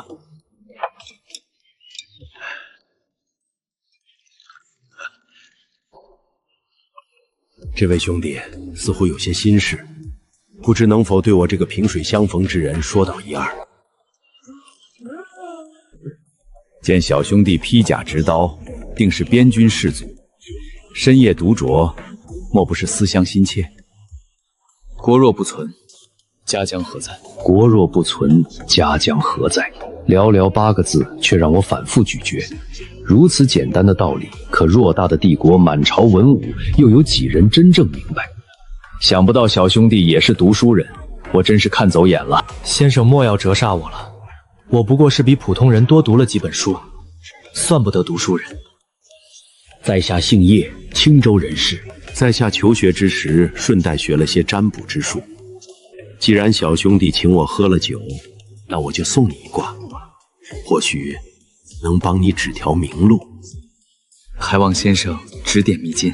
你当下必是遇到难题，想来飞龙城求助，奈何处处碰壁，求助无门。莫非对方知晓我的底细？不过看此人并无恶意。季兄弟，叶某算的可还准确？那叶先生所说的明路是指？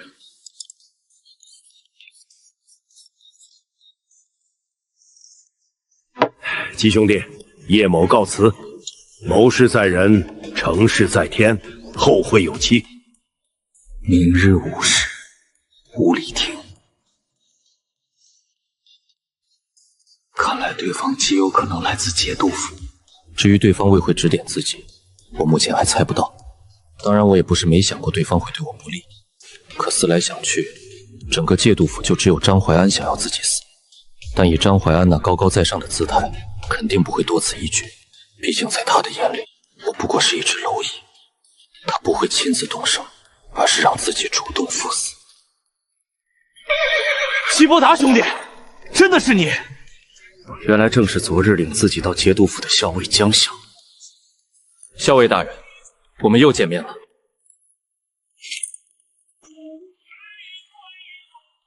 你怎么在这里？我见你们行色匆匆，这是有什么紧急军情吗？大将军要亲自到大营点兵，前往老龙口和朝天驿布防御敌。你是说，大将军会路经此地？大将军就在后面，我等先行前去大营传信，让全军集结听命。难怪昨晚在酒馆，叶先生说自己来这里，或许能找到一条明路。原来是大将军卢振祥今日要路过此地。看来那位叶先生就是节度府的官员，而且在军中职位还不低，至少也是能接触到大将军的人，否则绝不可能得知大将军的行踪。齐兄弟，军务在身，就不与你多聊了，我先行一步。校尉大人正事要紧，就此别过。现在已经知道大将军要路过此地，自己要做的就是将其拦下来，这是我唯一的机会。可如何才能拦下大将军，这是最大的问题。要知道，贸然拦路，那是有可能被就地格杀的。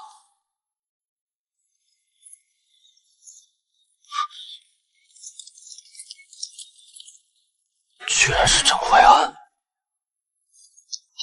狼风口标长基伯达求见大将军。何人挡道？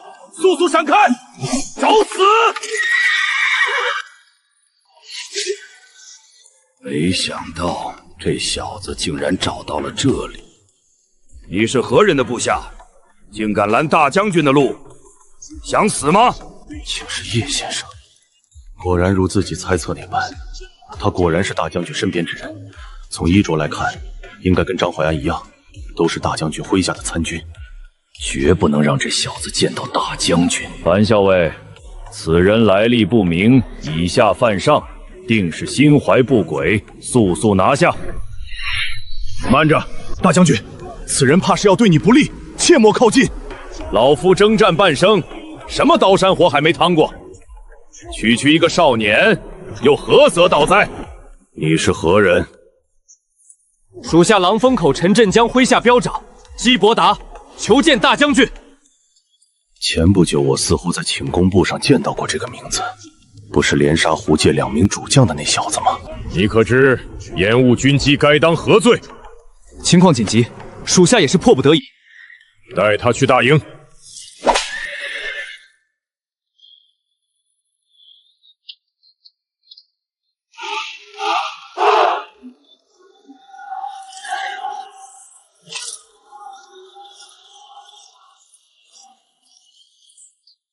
尽管没见过这支队伍的战斗力，可从精气神和纪律来看，战力应该不差才对。为何会连连败给胡界人？跟我来。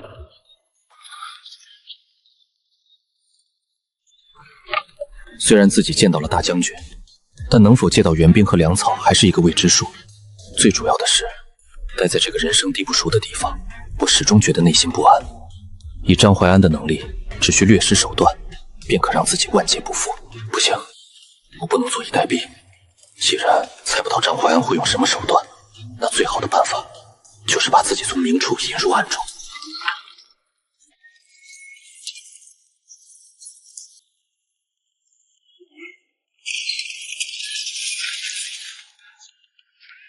人跑了怎么办？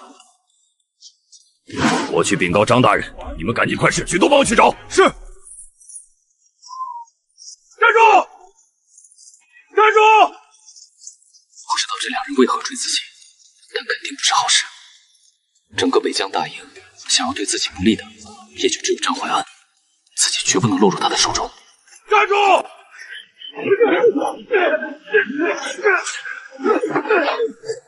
这样跑下去迟早要不为主，为今之计只能赌一把朝帅营方向跑了。此人盗取机密，乃是胡家的嫡子，快给我抓住他！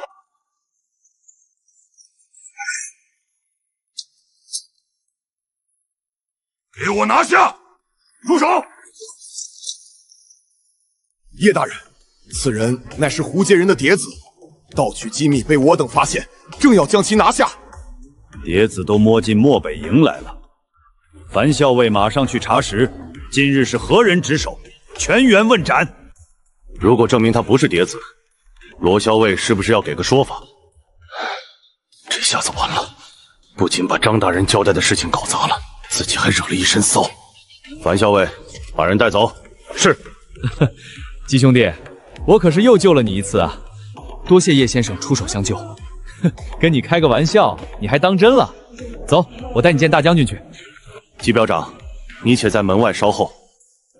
大将军，人带到了，进来吧。说吧，你在五里亭拦本帅的路，所谓何事？启禀大将军，胡杰出动3000精锐攻打狼风口，狼风口只有500守军，且只有3日余粮，恐守不住，请大将军下令出兵支援。难怪拓跋烈这老狐狸突然发兵老龙口和朝天亚，原来是为狼风口打掩护。敌军如今距离狼风口有多远？领兵之人是谁？昨日便已兵临狼兵口外，领兵之人是霍苍狼。竟是这个！如此重要的军情，为何现在才送到？若是狼风口失守，他陈振江就算死10次，也难赎其罪。看来之前狼风口送来的军情，多半也被张怀安截下了。将军明鉴，陈校尉派来的信使3日前就已经返回狼风口了。属下昨日天黑前，也已经将消息送入节度府中。谁能告诉本将，这是怎么回事？禀大将军，几日前狼风口确实有传信，不过卑职觉得狼风口地势险要，易守难攻，当年5000胡干人都未能攻下，这次才3000敌人，想要守住也是轻而易举。粮草呢？朝廷的粮草本来年前就该到的，可因大雪延误，至今未到，城中粮草也所剩不多。卑职便让陈振刚就近征粮。你先下去吧。大将军，我的话你没听见吗？属下告退。本以为只要见到大将军卢振恒，一切的问题都会迎刃而解，可事实证明，自己的想法太天真了。就算是傻子都看得出来，是张怀安在从中作梗。然而，张怀安却没有受到任何惩罚，甚至连一句问责都没有。或许是自己的地位不够，就算要处置张怀安，也不可能当着自己的面处置。看来大周的腐朽远比自己想象中的要严重得多，要不然延误军机这种事情怎么可能发生？别以为见到大将军就能翻身，在我眼里，你依然是一只蝼蚁。小相公，选我当老婆吧。虽然我年纪大点儿，但是会疼人。看过1、2、2季的义父们都知道，身为兵王的我，居然穿越成为了大周边军的一名小卒，还被迫选了个罪女当妻。小妞儿，咱们伍长让你去暖床，那是对你的恩赐。为了保护妻子不被伍长欺辱，我只能杀死伍长刘武等人。没曾想，对方小舅子竟是掌管粮草供进的节度使官。好一个季伯达！本官定要让你血债血偿！竟趁着敌方率兵攻打狼峰顶时，故意扣发粮草，拒绝援军，欲置我和500边军于死地。今天若非叶之威及时赶到，我就算能拼死一搏，能否脱身还是一个未知数。季伯达兄弟，大将军叫你进去。属下参见大将军。你是不是觉得我没有处置张金是官官相护，全然不顾边境安危？属下不敢。你都敢拦老夫的帅旗了，什么敢不敢的？老夫也曾年轻过，知道你心里想什么。张怀安与你的恩怨我都知道了，今日军械库之事也已经查清，但我眼下却不能动他。为什么？您身为帝国大将军，北西军统帅，放眼整个北疆，不都是您说了算吗？为何还办不了一个小小的参军？莫非真如自己猜测那般，在这些大人物眼里只有利益？所谓的家国大义都不过是说给别人听的。年轻人，你太小看我卢振恒了。之所以暂时不能动他，是因为他老丈人是户部尚书兼度指使。若是我办了他，往后北疆40万大军的军医粮草都将是大问题。难怪张怀安如此的有恃无恐，哪怕明知自己那些小动作就要被揭发，依然是那般的气定神闲。原来他有如此强硬的后台。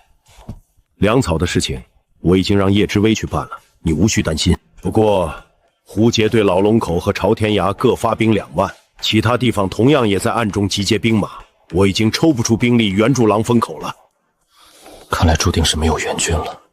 狼风口500兄弟还在等着自己，成千上万百姓的生死存亡前卸自己一人身上，自己若现在回去，该怎么跟他们交代？又该如何对自己交代？大将军，狼营口有多重要，想必不用我多言。若是被胡贼军死则死矣，可数百里疆土和成千上万的百姓都将被胡战铁骑踏碎。给我站着！堂堂7尺男儿，跪天跪地跪天子跪父母，唯独不能对权势下跪。我北疆边军骨头比铁硬，哪怕站着死，也不跪着生。我比你更清楚狼风口的重要性，但狼风口至少有险可据。你可知北疆有多少地方是一马平川？一旦开战，那都是要用将士们的身体去筑墙，以此来抵挡胡杰铁骑的。大将军，属下有个办法，或许可解狼风口之急。之威，如今北疆大营还有多少可用之兵？你应该比我更清楚。而这些兵力，不到万不得已，是绝不能动用的。属下明白，但大将军别忘了，我们还有一支队伍。哦，还有哪支队伍？死字营。我却是忽略了这支队伍啊。不过死字营之中，基本都是被打入奴籍的罪人，更是不乏从各地发配而来的死囚。北疆死字营足有3000余人。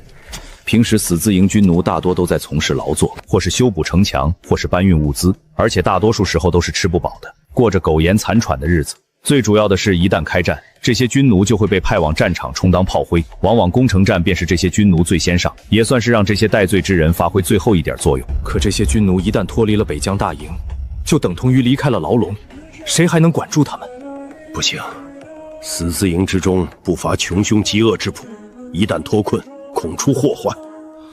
大将军，我能管束他们。你可知道，死字营中都是些什么人？你拿什么管束？属下愿以项上人头立下军令状。你可知军中无戏言？属下知道，不过属下有几点请求，请大将军准许。说吧。恭喜姬校尉，此次若无先生不助，别说援军，估计连一粒军粮都看不到。我代表狼营口500兄弟，谢过先生。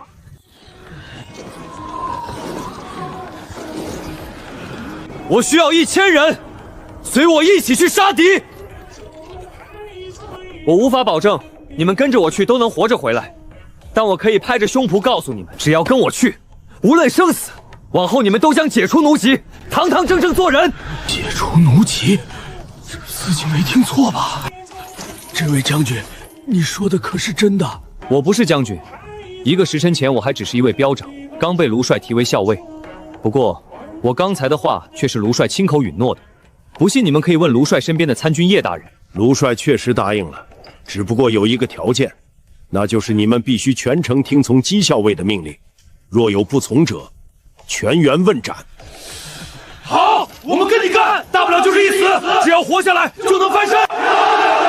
并不是谁都够资格跟着我，因为此次行动九死一生，失败就意味着我也要跟你们一起死。但我不想死，曾参军入伍者出列，能骑马射箭者出列。被选中的别急着高兴，因为你们明天就有可能会死。没选中的也不要觉得失望，你们以后还有机会。人已经选出来了，战马和兵甲我已经让人去武库点取了，很快就能送过来。叶先生今日之恩，姬伯达没齿难忘。若我还能活下来的话，定当报答。昨晚我跟你说，我曾学过算卦，真不是诓你。我看你面相，绝非短命之人。我等你凯旋的消息。粮草的事情就有劳叶先生了。放心，你们先行一步，粮草随后就到。记住，从现在开始，你们便是一名战兵。此次出战，既是杀敌，也是正命。是。曾在军中担任过彪长乃至以上职位者出列。启禀大人，属下萧京寒曾在南系军中任校尉，属下周定山曾任幽州军彪长，属下顾长风曾任北疆云州军斥头校尉，属下裴昭曾在神都任禁军都尉。没想到这死字营之中竟然卧虎藏龙。从现在起，我任你们为彪长，各统领100人队伍。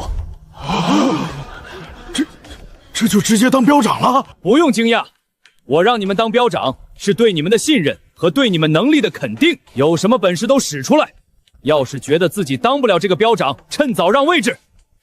明白。已经整整2天了，可敌军却始终没有发动进攻。校尉大人，这霍苍狼围而不攻，到底想干什么？我也不清楚。本以为霍苍狼是不是知道狼风口快断粮了，想要以此耗死我们。但是快断粮的消息只有几名彪长知道，就连到附近适时村落购粮的士兵也不知道内情。胡杰人要开始进攻了，全军备战！滚石，放原木。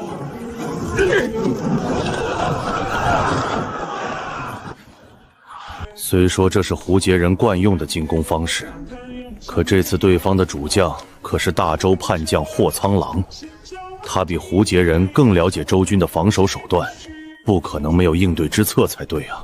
现在10分钟换防，将城墙上的乙标和丙标换下去休整，将正在休整的丁标和乙标派上来。注意隐蔽，敌军有投石车。狼风口之外那条峡谷河道崎岖狭窄，照理说投石车根本运不进来，但现在投石车确确实实出现在了狼风口外，而且还不止一架。我现在终于明白为何对方之前的攻击那么敷衍，原来对方将投石车拆开搬运过来，此前雪谷之中那些来回穿行的人影，是在现场组装啊！传令，甲标携木曼上城支援。得令。命乙标和丙标伐竹，编制竹蔓，越多越好。得令。多少木蔓，全部拿上来。大人，这些木蔓都是多年前制作的，一直丢在仓库之中没用过，卑职全部搬上来了。让他们加紧制作，能做多少是多少。是。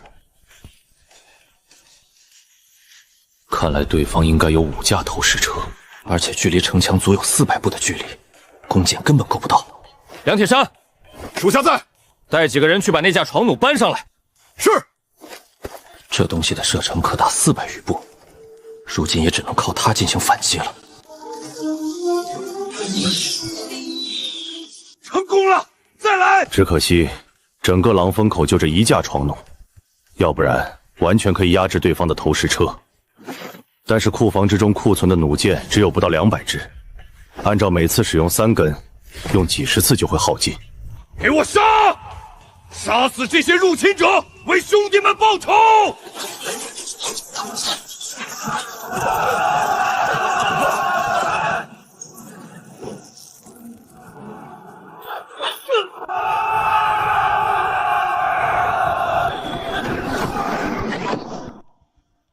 不好，胡贼的云梯搭上来了，快取火油！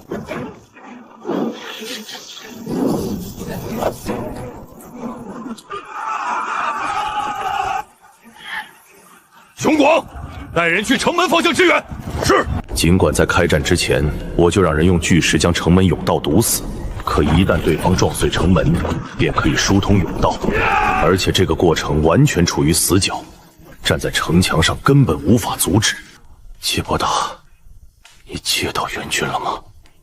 我们快顶不住了。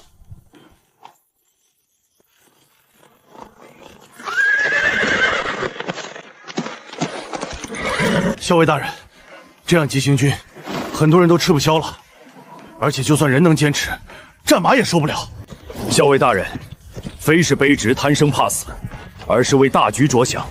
吾辈身为将士，就算是死，也要死在冲锋的路上。有谁熟悉地形？马上来见我。校尉大人，属下之前本就是北疆边军，来过这一带。可知哪里适合休整？东南方向20里，有一片胡庸林。带路。此地距离狼风口还有多远？大约200里。休整到申时开朗，亥时之前，必须赶到狼风口外。届时会有一场生死之战，我会分出一标兵力，负责烧毁敌军粮草，其余人随我一起从后方直扑大营，打对方一个措手不及。机会稍纵即逝，我不希望出现任何变数。明白。谁让你们生火的？校尉大人，实在是太冷了，我们都快冻僵了，所以……谁的兵？回禀校尉大人，是我的兵。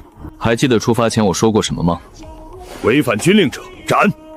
你自己处理吧，若有下次，全标皆斩。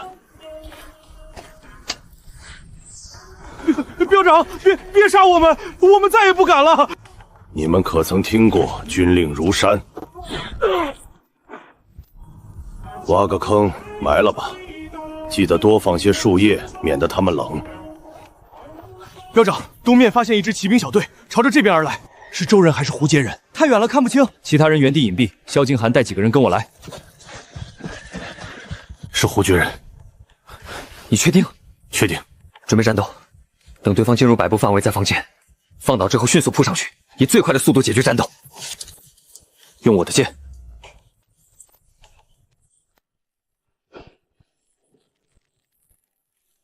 放箭！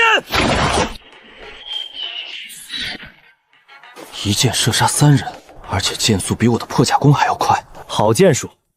你叫什么名字？凌略。以后你就跟在我身边吧。有事吗？校尉大人，属下想跟您打听个事情。你想问什么？属下想知道，镇守狼风口的是不是陈振江？你是因为苏老将军之事被牵连，才被发配到死字营的吧？属下曾是苏大将军的牵兵营校尉，半年前，苏大将军被朝中奸人陷害，抄家处死。南系军中苏大将军的一众心腹也都尽数遭受牵连，要么被问斩，要么被发配到各地为奴。如今这队伍中便有近200人出自我们南系军。难怪有那么多人曾在军中服役，原来大部分都来自南系军。堂堂战兵为国戍守边关，却落得如此下场，实在是令人气愤。放心吧，天理昭昭，苏大将军会有沉冤得雪的那一天，陷害他的人也会遭受报应。陈真江还好吗？我不知道，如果我们能及时赶到，应该还能见到他。到时候我再送你一份惊喜。陈振航可不是孬种，我相信他一定能坚持到我们赶过去的。2个时辰后，各标集结队伍，清点人马，准备出发，直奔狼风口。接下来你继续带路。放心，校尉大人，以往我常来巡边，就算闭着眼睛，也能把大家带到狼风口。废物，折损了700精兵，竟拿不下一个小小的狼风口，要你们何用？将军，非是我等无能，实在是那狼风口太过于险要，人太多了施展不开，人太少又难以形成攻势。是啊，将军，狼风口只有一面城墙，周军集中兵力死守，我等之前好几次都登上城墙了，却被打退了回来。而且对方还在城外挖了很多沟壕，我们的工程车每前进一步都是拿士兵的尸体在填。你们的脑袋就先寄存在你们脖子上。今夜你们亲自带队，要么攻下狼风口，要么你们就死在狼风口。校尉大人，你都1天1夜没合眼了，快休息下吧。士兵们的伤怎么样了？唉，能救的都救了，有些根本来不及救。辛苦了，您老先去休息会儿吧。陈大哥，喝口水吧。谢谢。陈大哥太客气了，咱们女儿家虽上不了战场，但也能帮着做些力所能及的事情。援军和粮草有消息了吗？多半是来不了了。我已经让人去通知狼风口的百姓，让大家准备撤离。天黑之前，你也跟他们一起走吧。半年前我家破人亡，如今的狼风口便是我的家，我逃又能逃到哪里去呢？我们是将士，我们的使命就是与狼风口共存亡。但你不一样，听我的，活着比什么都强。我答应过相公，会在这里等他。把秦小根叫过来。是。校尉大人，你找我。秦小根，我交给你一项任务，不许告诉任何人。大人放心，今天晚上，你带着你们彪长夫人，随百姓们一起撤离。啊！这是命令，也是我给你下达的最后一条命令。属下记住了。如果不出意外，今天晚上就是我们最后一晚了吧？毕竟对于胡杰人而言，天黑更有利于他们攻城。有人说，对于将士而言，战死沙场便是最好的归宿。也有人说，男儿无惧生死，但求死而无憾。我不知道死在这里值不值。或许过些年帝国将不会记得我们，但我相信狼风口的百姓会记住我们，这片我们用生命守护的热土会记住我们。兄弟们，如无意外，今日便是我们最后一次并肩作战了。或许我们所有人都将死在这里。我想问你们，怕不怕？不怕，大不了就是一死。这2日早就杀够本了，再多杀一个就是赚一个。好，喝了这碗酒，咱们杀他个痛快。若是觉得不过瘾，到了地府，咱们再杀他一遍。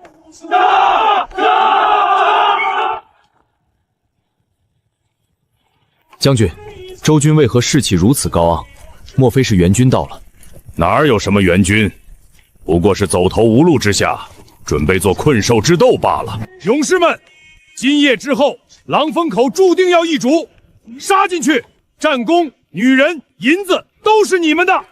你们若活下来，将享尽荣华富贵，子孙后代衣食无忧；你们若战死，你们的名字都将被铭刻在功勋碑上，你们的部落将因为你们而被可汗奖赏，整个草原都将视你们为英雄。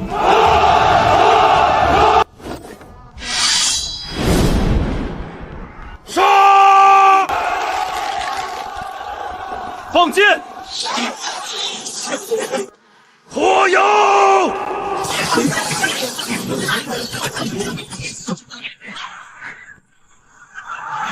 投石车准备！今天就算是把狼风口轰平，也要攻下来！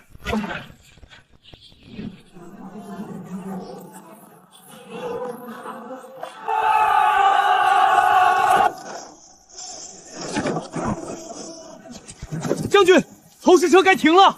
将军，这样下去，咱们自己人也会被投石车砸死的。别紧张，死不晚。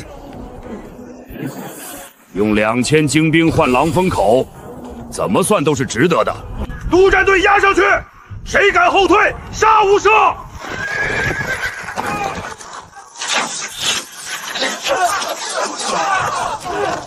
往前冲是勇士，往后退是逃兵。继续进攻，不要给他们喘息的机会。只进粮绝，无援，城将破。莫非城门已经失守，敌军入城了？虽心有不甘，却也无可奈何。自己已经尽力了，狼风口所有守军都尽力了，只是不知道狼风口的百姓撤到哪儿了。校尉大人，我们来帮你们了！杀光这些侵略者！这些老百姓竟然没有撤离，难道他们不知道留下来就意味着要死在胡杰人的屠刀之下吗？给我顶住！不过是一群刀都拿不稳的乌合之众，怕什么？告诉突满，去取陈振恒的性命！顶住！反击！齐小根，我不是让你护送大家撤离吗？校尉大人，他们谁也不肯走，我劝不动啊。陈校尉，你就别怪他了，是我们自己要来的。你们守护我们这么多年，也是时候让我们出一份力了。是啊，校尉大人，狼风口是我们的家，若狼风口失守，我们又能逃到哪儿去？校尉大人，我们虽然不是军人，可也要让这些侵略者知道大周男儿的血性。若大周边军皆如此，若大周百姓皆如此，何惧四方强敌？校尉大人，你快看，那是胡杰的军营，怎么会起火了？莫非……大牛，记得我跟你说的话吗？校尉在哪儿，旗在哪儿，人在旗在，人死旗不倒。将军，不好了，敌军偷袭大营！哪儿来的敌军？多少人？打什么旗？属下也不知道啊。对方忽然自黑暗中杀出，约莫在1000人自受，挂一面白帆。传令，后军变前军，列阵御敌。快列阵！是彪长，他真的带援军来了。不畏死者，可求生。不要乱，给我稳住！将军，咱们快撤吧，不然就走不掉了。只差一步，自己只差一步就将其攻破了。撤吧，保护将军，撤退！亲兵听令，给我杀出去！拔刀！杀！杀光他们，一个不留！挡住他们，我带将军走。将军小心！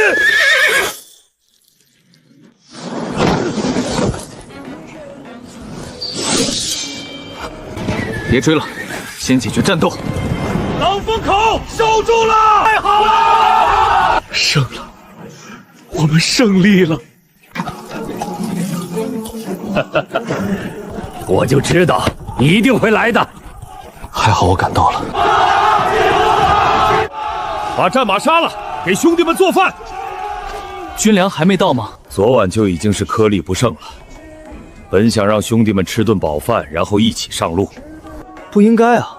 我出发之前，押运粮草的队伍就已经从飞龙城出发了，怎么可能现在还没到呢？会不会又是张参军暗中阻挠？这一次是叶之喵亲自派的人，他应该插不了手。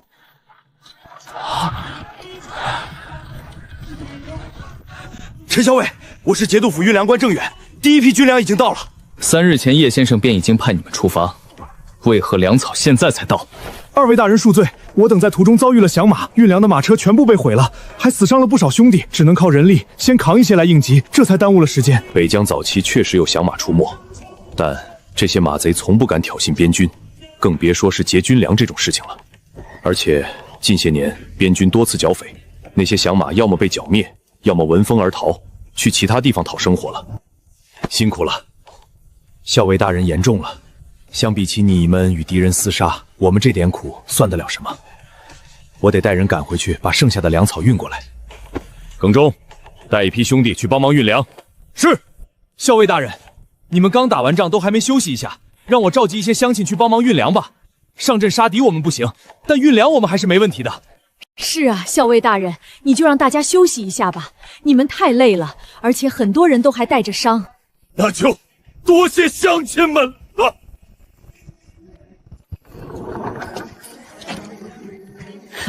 相公，别哭，我这不是回来了吗？相公，你伤哪儿了？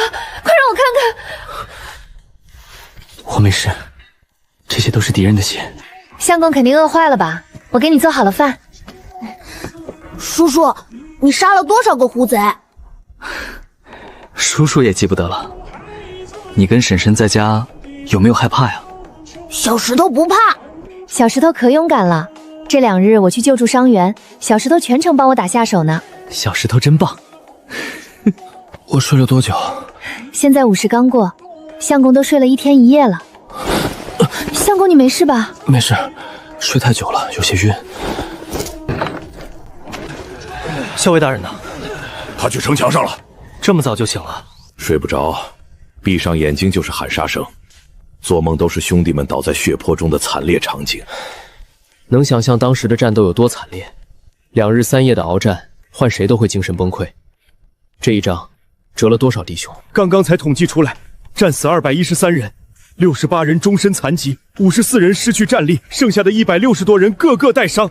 朱烈死了，与丙彪仅剩的20多人被敌人的铁骑踩得尸骨无存，只找到一些盔甲残片。熊广死了，被人用长枪钉死在那里，一直到鲜血流尽。战争是开启邪恶的一个钥匙，锁校即开就注定要死人，将士、百姓皆是无辜者。校尉大人，胡杰人留在城外的粮草军械，我带人全部运回来了。我跟陈校尉等你很久了。老七，不认识我了？三哥，三哥，真的是你，你还活着，太好了！三哥，你怎么变成这样？其他兄弟呢？你可知他们的下落？大哥和六弟当场被斩首，二哥下落不明。我与其他几位兄弟被抓入大牢之后，便彻底没联系。该死！刚刚你说去城外把胡绝人的粮草军械搬回来了。哈哈，对啊，胡杰人留下的粮食可不少，还有许多活牛羊，今晚可以给兄弟们改善一下伙食了。前晚你们不是已经把胡杰人的粮草给烧了吗？当时的大火烧红了半边天，我在城墙上可是看得清清楚楚。原本的计划确实是烧掉敌军粮草，以断其后路。不过回头一想，若是能救下狼风口，这些粮草物资都会成为我们的战利品。反之，若是输了，烧了他们的粮草，只会让他们破关之后掠别得更加凶狠。所以，最终我只是让周定山带一标兵力焚烧了几座空帐，其目的是让敌军感到恐慌。这一战，咱们虽然打赢了，但却赢得侥幸。不要觉得我在打击你们的士气。如果我们当时不是抢占先机，趁着对方阵营混乱发起冲锋，而是与那1000精骑拉开架势对拼，我敢保证，最终被杀得片甲不露的一定是我们。所以，接下来这段时间，咱们除了帮助狼风口完成修缮工作，还得加紧操练，不然下一站我们未必能这么幸运。老七，我第一次去校尉家里吃饭，空着手去不妥吧？没事儿，基伯达不是示懦的人，而且那小子做的一手好菜，一般人想吃还吃不上呢。可我听说姬校尉成家了，就算他不在乎，难免夫人会多想。那就更不会了，你们校尉夫人可是知书达理的贤惠女子。哈哈哈。先坐会儿，火锅马上就好了。校尉大人，这里不是军营，更何况大家都不是外人，不用那么拘谨。相公，是客人到了吗？属下萧清浩，见过夫人。三哥，真的是你吗？小离，小离，真的是你。老齐，你咋不早点告诉我？这不准备给你一份惊喜吗？小黎，对不起，我作为大将军的亲兵校尉，却没能护住他，对不起。三哥，这不怪你，反倒是你们被苏家连累。季兄弟，咱们丑话说在前面，虽然你是我的上级，但若是你对我这妹妹不好，我哪怕是以下犯上，也要跟你拼命。你这话，陈都尉早就说过了。这半年来，我一直在暗中调查，奈何我身处狼风口，加之力量有限，也只是查到了一些蛛丝马迹。老齐，你查到了什么？大将军被害，归根点底是功高震主，家南疆战乱已彻底平定，他的存在只会让那位如坐针毡。原本陛下的意思是收回大将军的兵符，让他解甲归安，享晚年。可消息传出之后，曾经被大将军打压的那些人却嗅到了一丝机会，想要借助陛下的手彻底除掉大将军。那些人借助陛下的猜疑，在背后推波助澜，构陷一些子虚乌有的所谓证据。相比之下，这些人才更该死。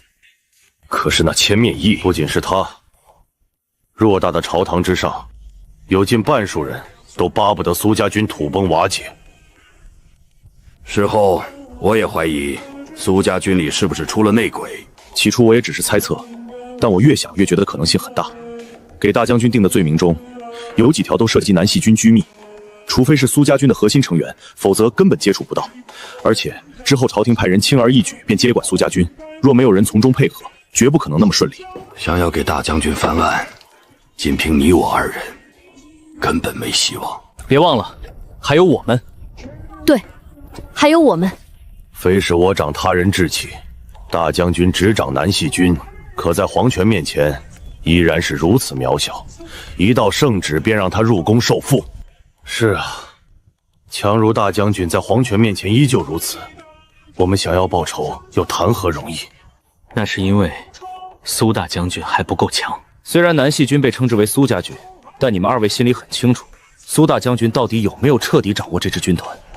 虽然大将军是南细军主帅，但军中依然存在不少派系，而且不少中层将领都是朝中重臣送进来镀金的子嗣。此外，那些世家豪门也都想方设法将家族侨主往南细军送，以此磨砺资历。如果整个南细军上下都是铁板一块，为大将军之命是从，就算当今陛下想要动他，也得掂量掂量。当然，仅仅是军队还不够，还得在朝中扶植自己的人。就算不能左右朝堂局势，也得时刻了解朝堂之上的风吹草动。除此之外，还得在商贾领域积累足够的财富，不能让别人用军饷粮草来卡脖子。你该不会是……我对当皇帝没兴趣，除非什么？除非我娘子想当皇后。告辞。怎么了？相公，你对小丽太好了，小丽这辈子都无法报答。那就现在好好报答。小石头在呢？已经睡了。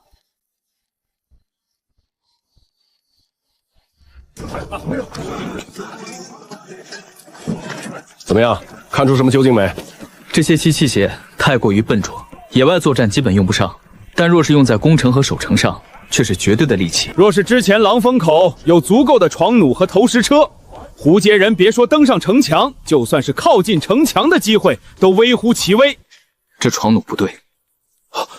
有何不对？这床弩能射多远？500步内可穿甲破盾。若是改进一番，可将射程提升200步，而且可同时发射5到7支弩箭。真的？怎么改？李师傅，你来一下，把这张后宫翻转过来。季校尉，你确定要把后宫翻转过来？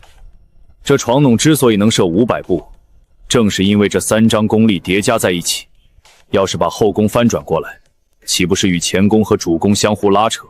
你确定能行？试试不就知道了。来，你们两个过来搭把手。季少尉，恕小人多嘴，小人干木匠活几10年，这东西一看就不是那么回事儿。您这不是为难我吗？搬到城墙上试试吧。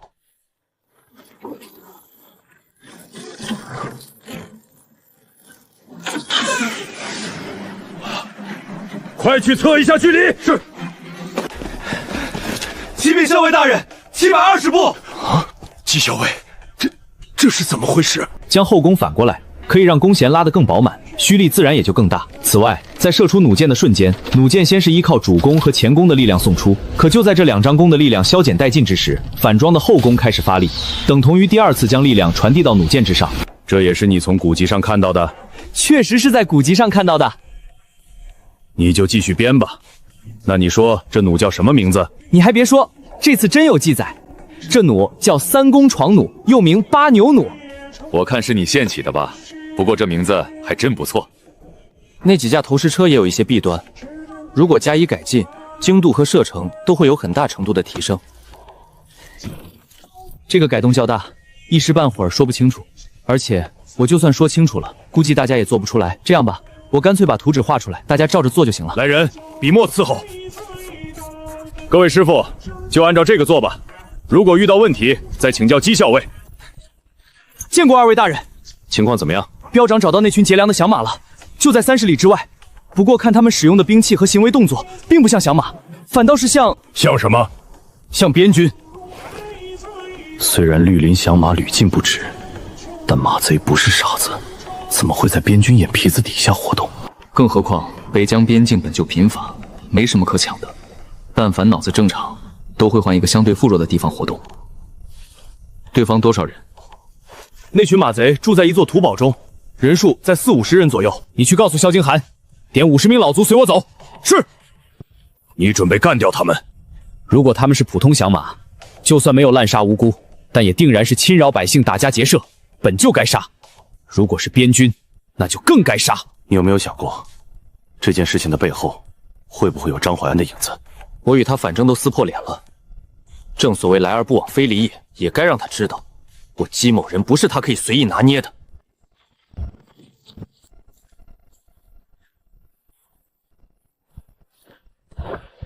情况怎么样？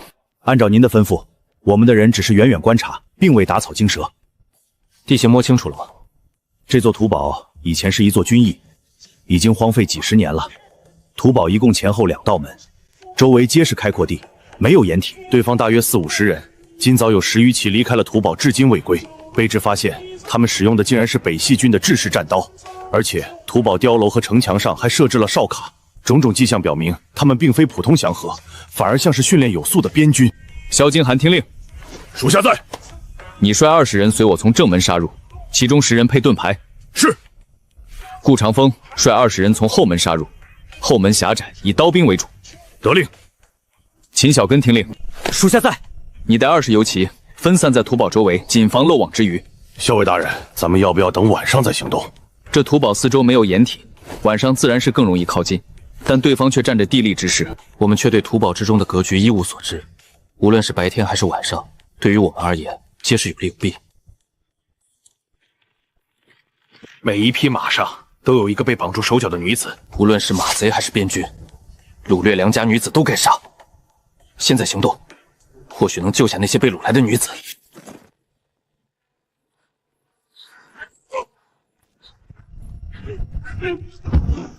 列阵，杀进去！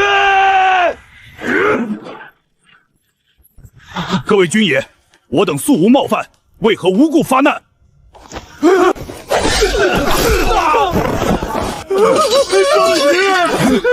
你带人仔细搜查。是。我再问一遍，谁是当家的？回禀军爷，当家的已经跑了。放心，他跑不掉的。那说说你吧。我就是一个小瘪三儿，为了讨口饭吃，逼不得已才做了响马。军爷饶命啊！你可不是小瘪三，你是一名边军。军爷说笑了，小的倒是做梦都想加入边军，奈何几次都没当上。你手上的老茧和下巴的勒痕已经暴露了你的身份，真当我好糊弄吗？我可是北系军校尉，你若杀我，便是同袍相残。没想到还有大雨，竟然抓到一名校尉。看来这座不起眼的土堡，绝没有表面看起来那么简单。我今日前来只为清剿马贼，没见到什么校尉。呵呵，你今日要是敢杀我，我保证你会死得更惨。你要是识相，就带着你的人离开，假装什么都没发生。你未免太高估自己的分量了。你们假扮马贼劫取军粮，仅此一条便是死罪。你觉得你身后的人会保你吗？亦或者说，他敢保你吗？校尉大人，大部分马贼都被斩杀，有10余人被生擒，怎么处理？杀。校尉大人，我们在地窖中找到良家女子，足有30余人。这些马贼正准备对他们灭口，还好我们赶到的及时。之前看到的只有10来名女子，可刚刚查到有30多名。由此看来，掳掠良家女子这种事情，他们已经不是第一次做了。可明知自己等人杀进来，他们却还想着将那些女子灭口再逃跑，这说明什么？还有什么？属下在另一间地窖中发现了大量甲胄和兵器。要知道，私藏兵器甲胄那可是谋反大罪，杀头都是轻的，动辄便是夷3族。说说吧，你们抓那些女子是什么用途？私藏的那些兵器甲胄又想干什么？说了是死，不说也是死。但我要是不说，家人便可以获得一笔钱财，足够他们下半生开销。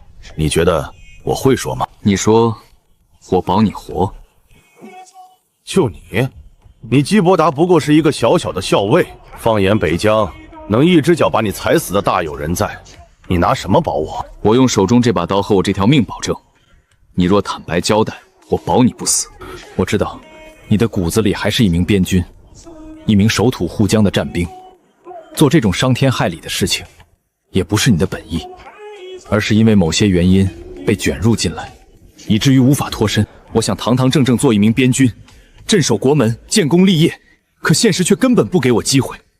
都怪当初自己怕死，让自己一步步陷入泥潭。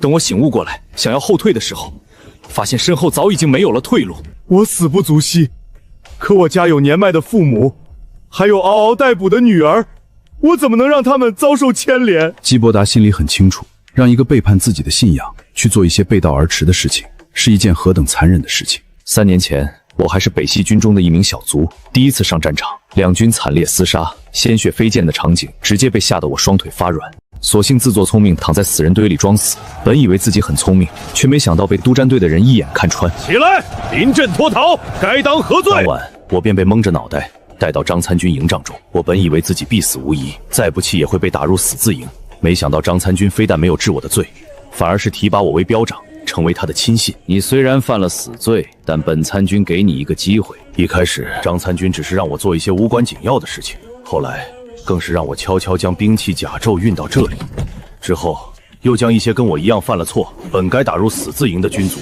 带到这里来。那些女子便是从数十里外的村镇掳来的，关一段时间，等风头过了，便会被送走。送去何处？关外，给胡觉人当女奴。本以为这些人强抢民女，要么是满足一己私欲，要么是转卖牟利，没想到他们竟然如此毫无底线，直接转交给胡觉人。北疆边军舍生忘死，浴血奋战，戍守边疆，素风饮血，守的不仅是脚下山河，更是黎民百姓。可这些人面兽心的家伙，竟然做出如此丧心病狂的事情，将自己的同胞子民当成货物卖给敌国。可想而知，这些女子流落到胡劫之后的命运，简直不敢想象。那兵器甲胄呢？准备用来做什么？跟那些女子一样，过段时间就会有商队路过这里，将其运到关外。如果说将百姓女子卖到胡劫是人神共愤的话，那倒卖兵器铠甲就是实打实的国贼了。毕竟胡劫可是大周的生死大敌，那些兵器和铠甲都会成为攻打大周的神器，他们这无异于在给敌人递刀。这种人就算将其千刀万剐，也毫不为过。该杀！这些事情大将军可曾知情？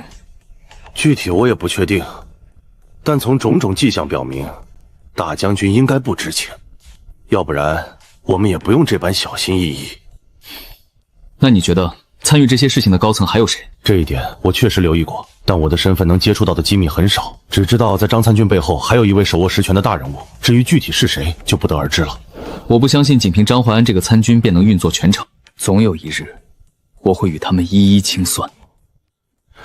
我知道的都说了，你动手吧。你虽是身不由己，但犯下的这些罪孽却不是一死就能了结的。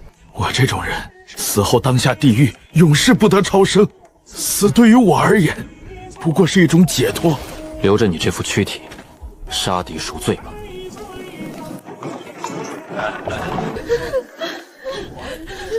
校尉大人，刚刚已经问过了，这些女子都是周围村落的人，最远的有将近50里。给他们配发口粮，然后送回家。拜见将军，谢将军救命之恩。大家不必多礼，我不是什么将军。我们准备收兵回营了，不能带着你们回军营。如果你们想回家，我会让人给你们派发口粮，然后送你们回家去。将军，我们的亲人都死在马贼手中，我们早已是无家可归了。那些人定然是害怕让事情败露，所以在掳走他们的同时，还将其家人杀害，真是罪不容诛。眼下我虽然将他们解救出来，但如何安置却是一大难题。如果将他们放回去，没有家人的庇护，他们这样的弱女子根本没有生存能力。而且一旦将他们放回去，我这次行动也会暴露不说，他们还有被灭口的风险。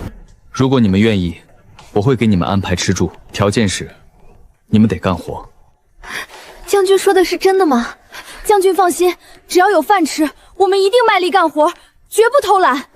校尉大人，这些女子干不了什么重活，而且除了漠北的死字营之外，是不允许平民进入军营的。放心吧，我自有打算。秦小根到，会骑马的把马分给他们，不会骑马的去坐马车回狼风口。是。哎，慢慢吃，饭有的是。这些天杀的，贩卖人口、倒卖军械，这任何一条都足以让他们掉10次脑袋。难怪这些年北系宣军接连失利，难怪胡杰人的兵器在短短几十年内便赶快大周。原来是有这么一群国贼在给敌人递刀。据盘问得知，这种事情已经持续好几年了，可一直没有被发现。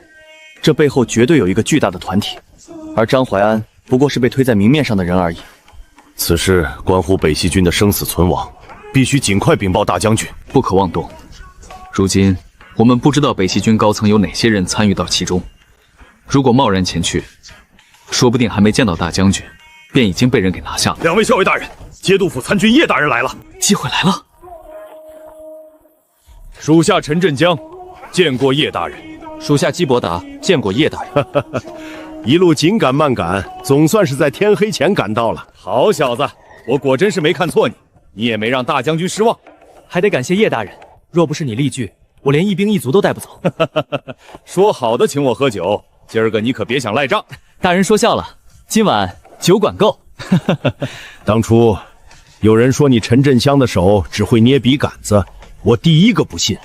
事实证明，你陈振香的手不仅拿得了笔杆子，也握得住战刀。500兵卒对抗3000精兵的猛攻，血战2天3夜，死守狼风口。你陈振航给吾辈书生打了个样。大人过誉了，属下不过是恪守本分而已。若非叶大人鼎力相助，帮姬伯达借来援兵，最终的结果只能说500兵卒战至最后一滴血，胡解铁骑攻破狼风口，马踏国门，屠戮百姓，辛苦了。大将军令，狼风口校尉陈振江守关有功，封6品都尉，赏银3000两，继续镇守狼风口。狼风口所有守军论功行赏。谢大将军，属下一定不辱使命，不让胡塞踏入狼风口半步。大将军让我告诉你，很快就会为狼风口补充兵力，而且你也要做好调离狼风口的准备。毕竟堂堂都尉，若是一直让你统领这500步卒守在狼风口，未免太屈才了。看来陈校尉距离那身将军甲不远了。哈哈哈。姬伯达，此前大将军已经破格提你为校尉，这次就没有封赏。不过，大将军有一道军令给你。属下接令，死字营全体将士不畏生死，大破敌军，特为所有士兵解除奴籍。从今往后，养有军卒同等军饷俸禄。全营暂驻狼风口休养，协助修缮，择日调离。谢大将军。即日起，死字营自成一营，由姬伯达统帅，望其不负天恩，戍守边疆，奋勇杀敌。死字营上下定不负大将军嘱托。这是大将军亲自赐下的死字营营旗，尝尝。好小子，你这手艺去风雪楼掌勺都绰绰有余了。叶大人，你尝尝这酒。没想到这世间竟有如此美酒，为何我以往从未见过？这是属下自己酿的酒，叶大人若是喜欢，回头我送你几坛带回去。实话说，你要是送其他东西，我定然不会收。可这酒，我实在是拒绝不了啊！哈哈哈！吉兄弟，这是我这辈子喝过最好喝的酒了，不知这酒叫什么名字？还不曾起名。若先生愿赐名，那定是这酒的荣幸。不，能给此等绝世佳业冠名，那是我叶某人的荣幸才对。入口之时，如凶猛如群狼出动，肆意撕咬猎物。我看就叫他狼血如何？好名字，如此霸道的名字，也只有这般烈酒才能配得上。我边军男儿当饮此烈酒。叶先生觉得，这狼血若在市面上出售，定价多少合适？普通米酒约莫30文钱一斤，10里香卖1两银子一斤。这酒比10里香好了太多，卖3、5两银子完全不在话下。怎么，你想做酒水生意？不瞒叶先生，原本我酿酒只是自己个儿喝的，但今日剿灭了一群响马，解救了一群良家女子，他们皆是无家可归之人，便想着是否能开个酒坊，为他们谋一份生计。响马在何处剿灭的？30练外的土堡。不可能，多年前北疆境内数百里的匪患便被清剿干净，绝不可能有响马的存在。叶大人，卑职亲自带人去剿灭的，共50余名马贼。之前你派给狼风口的军粮，便是被他们所劫。你难道不知道？什么？军粮被劫？就在你带人离开漠北大赵之后，大将军便派我去边境查看布防情况。此后又接到大将军的命令，让我来狼风口督察战功，根本不知道军粮被劫之事。他们不仅劫军粮，还滥杀百姓，贩卖女子。在土堡的地窖中，我们还搜到一批兵器和甲胄。季伯达，你说的都是真的？大人，随我前去的60多名士兵皆可作证，卑职所说的每一个字都是真的。这哪里是什么响马，分明是兵匪勾结，甚至那些所谓的响马本就是边军。先生猜得不错，那些马贼绝大多数都是边军，他们掳掠这些女子以及盗取的那些甲胄，最终都会被运往关外，卖给胡劫人。千刀万剐的贼子，你可知道他们背后之人是谁？以叶先生的睿智，想必已经猜到大概了。张怀安，我从马贼口中只问出了他，但我相信他一个人是不可能完成如此大规模的走私贩卖的。此事关乎重大，你务必给手下人交代，切不可走漏风声。我回去之后，第一时间禀报大将军。先生放心，回来的路上，卑职便已经给他们下达了封口令，绝不会走漏风声的。有劳叶先生了。二位言重了，相比起我这个只会在帐中纸上谈兵的书生，你们才是大周的脊梁。虽朝廷腐败，官员贪腐，权贵自重，士族林立，但我等终究是周人。若有朝一日边关失守，真正受苦的依然是百姓。季兄弟，我有几句话想跟你说。愿听先生教诲。教诲不敢当，只是有几句肺腑之言。这是大将军的意思。你是个聪明人，应该明白看破不说破的道理。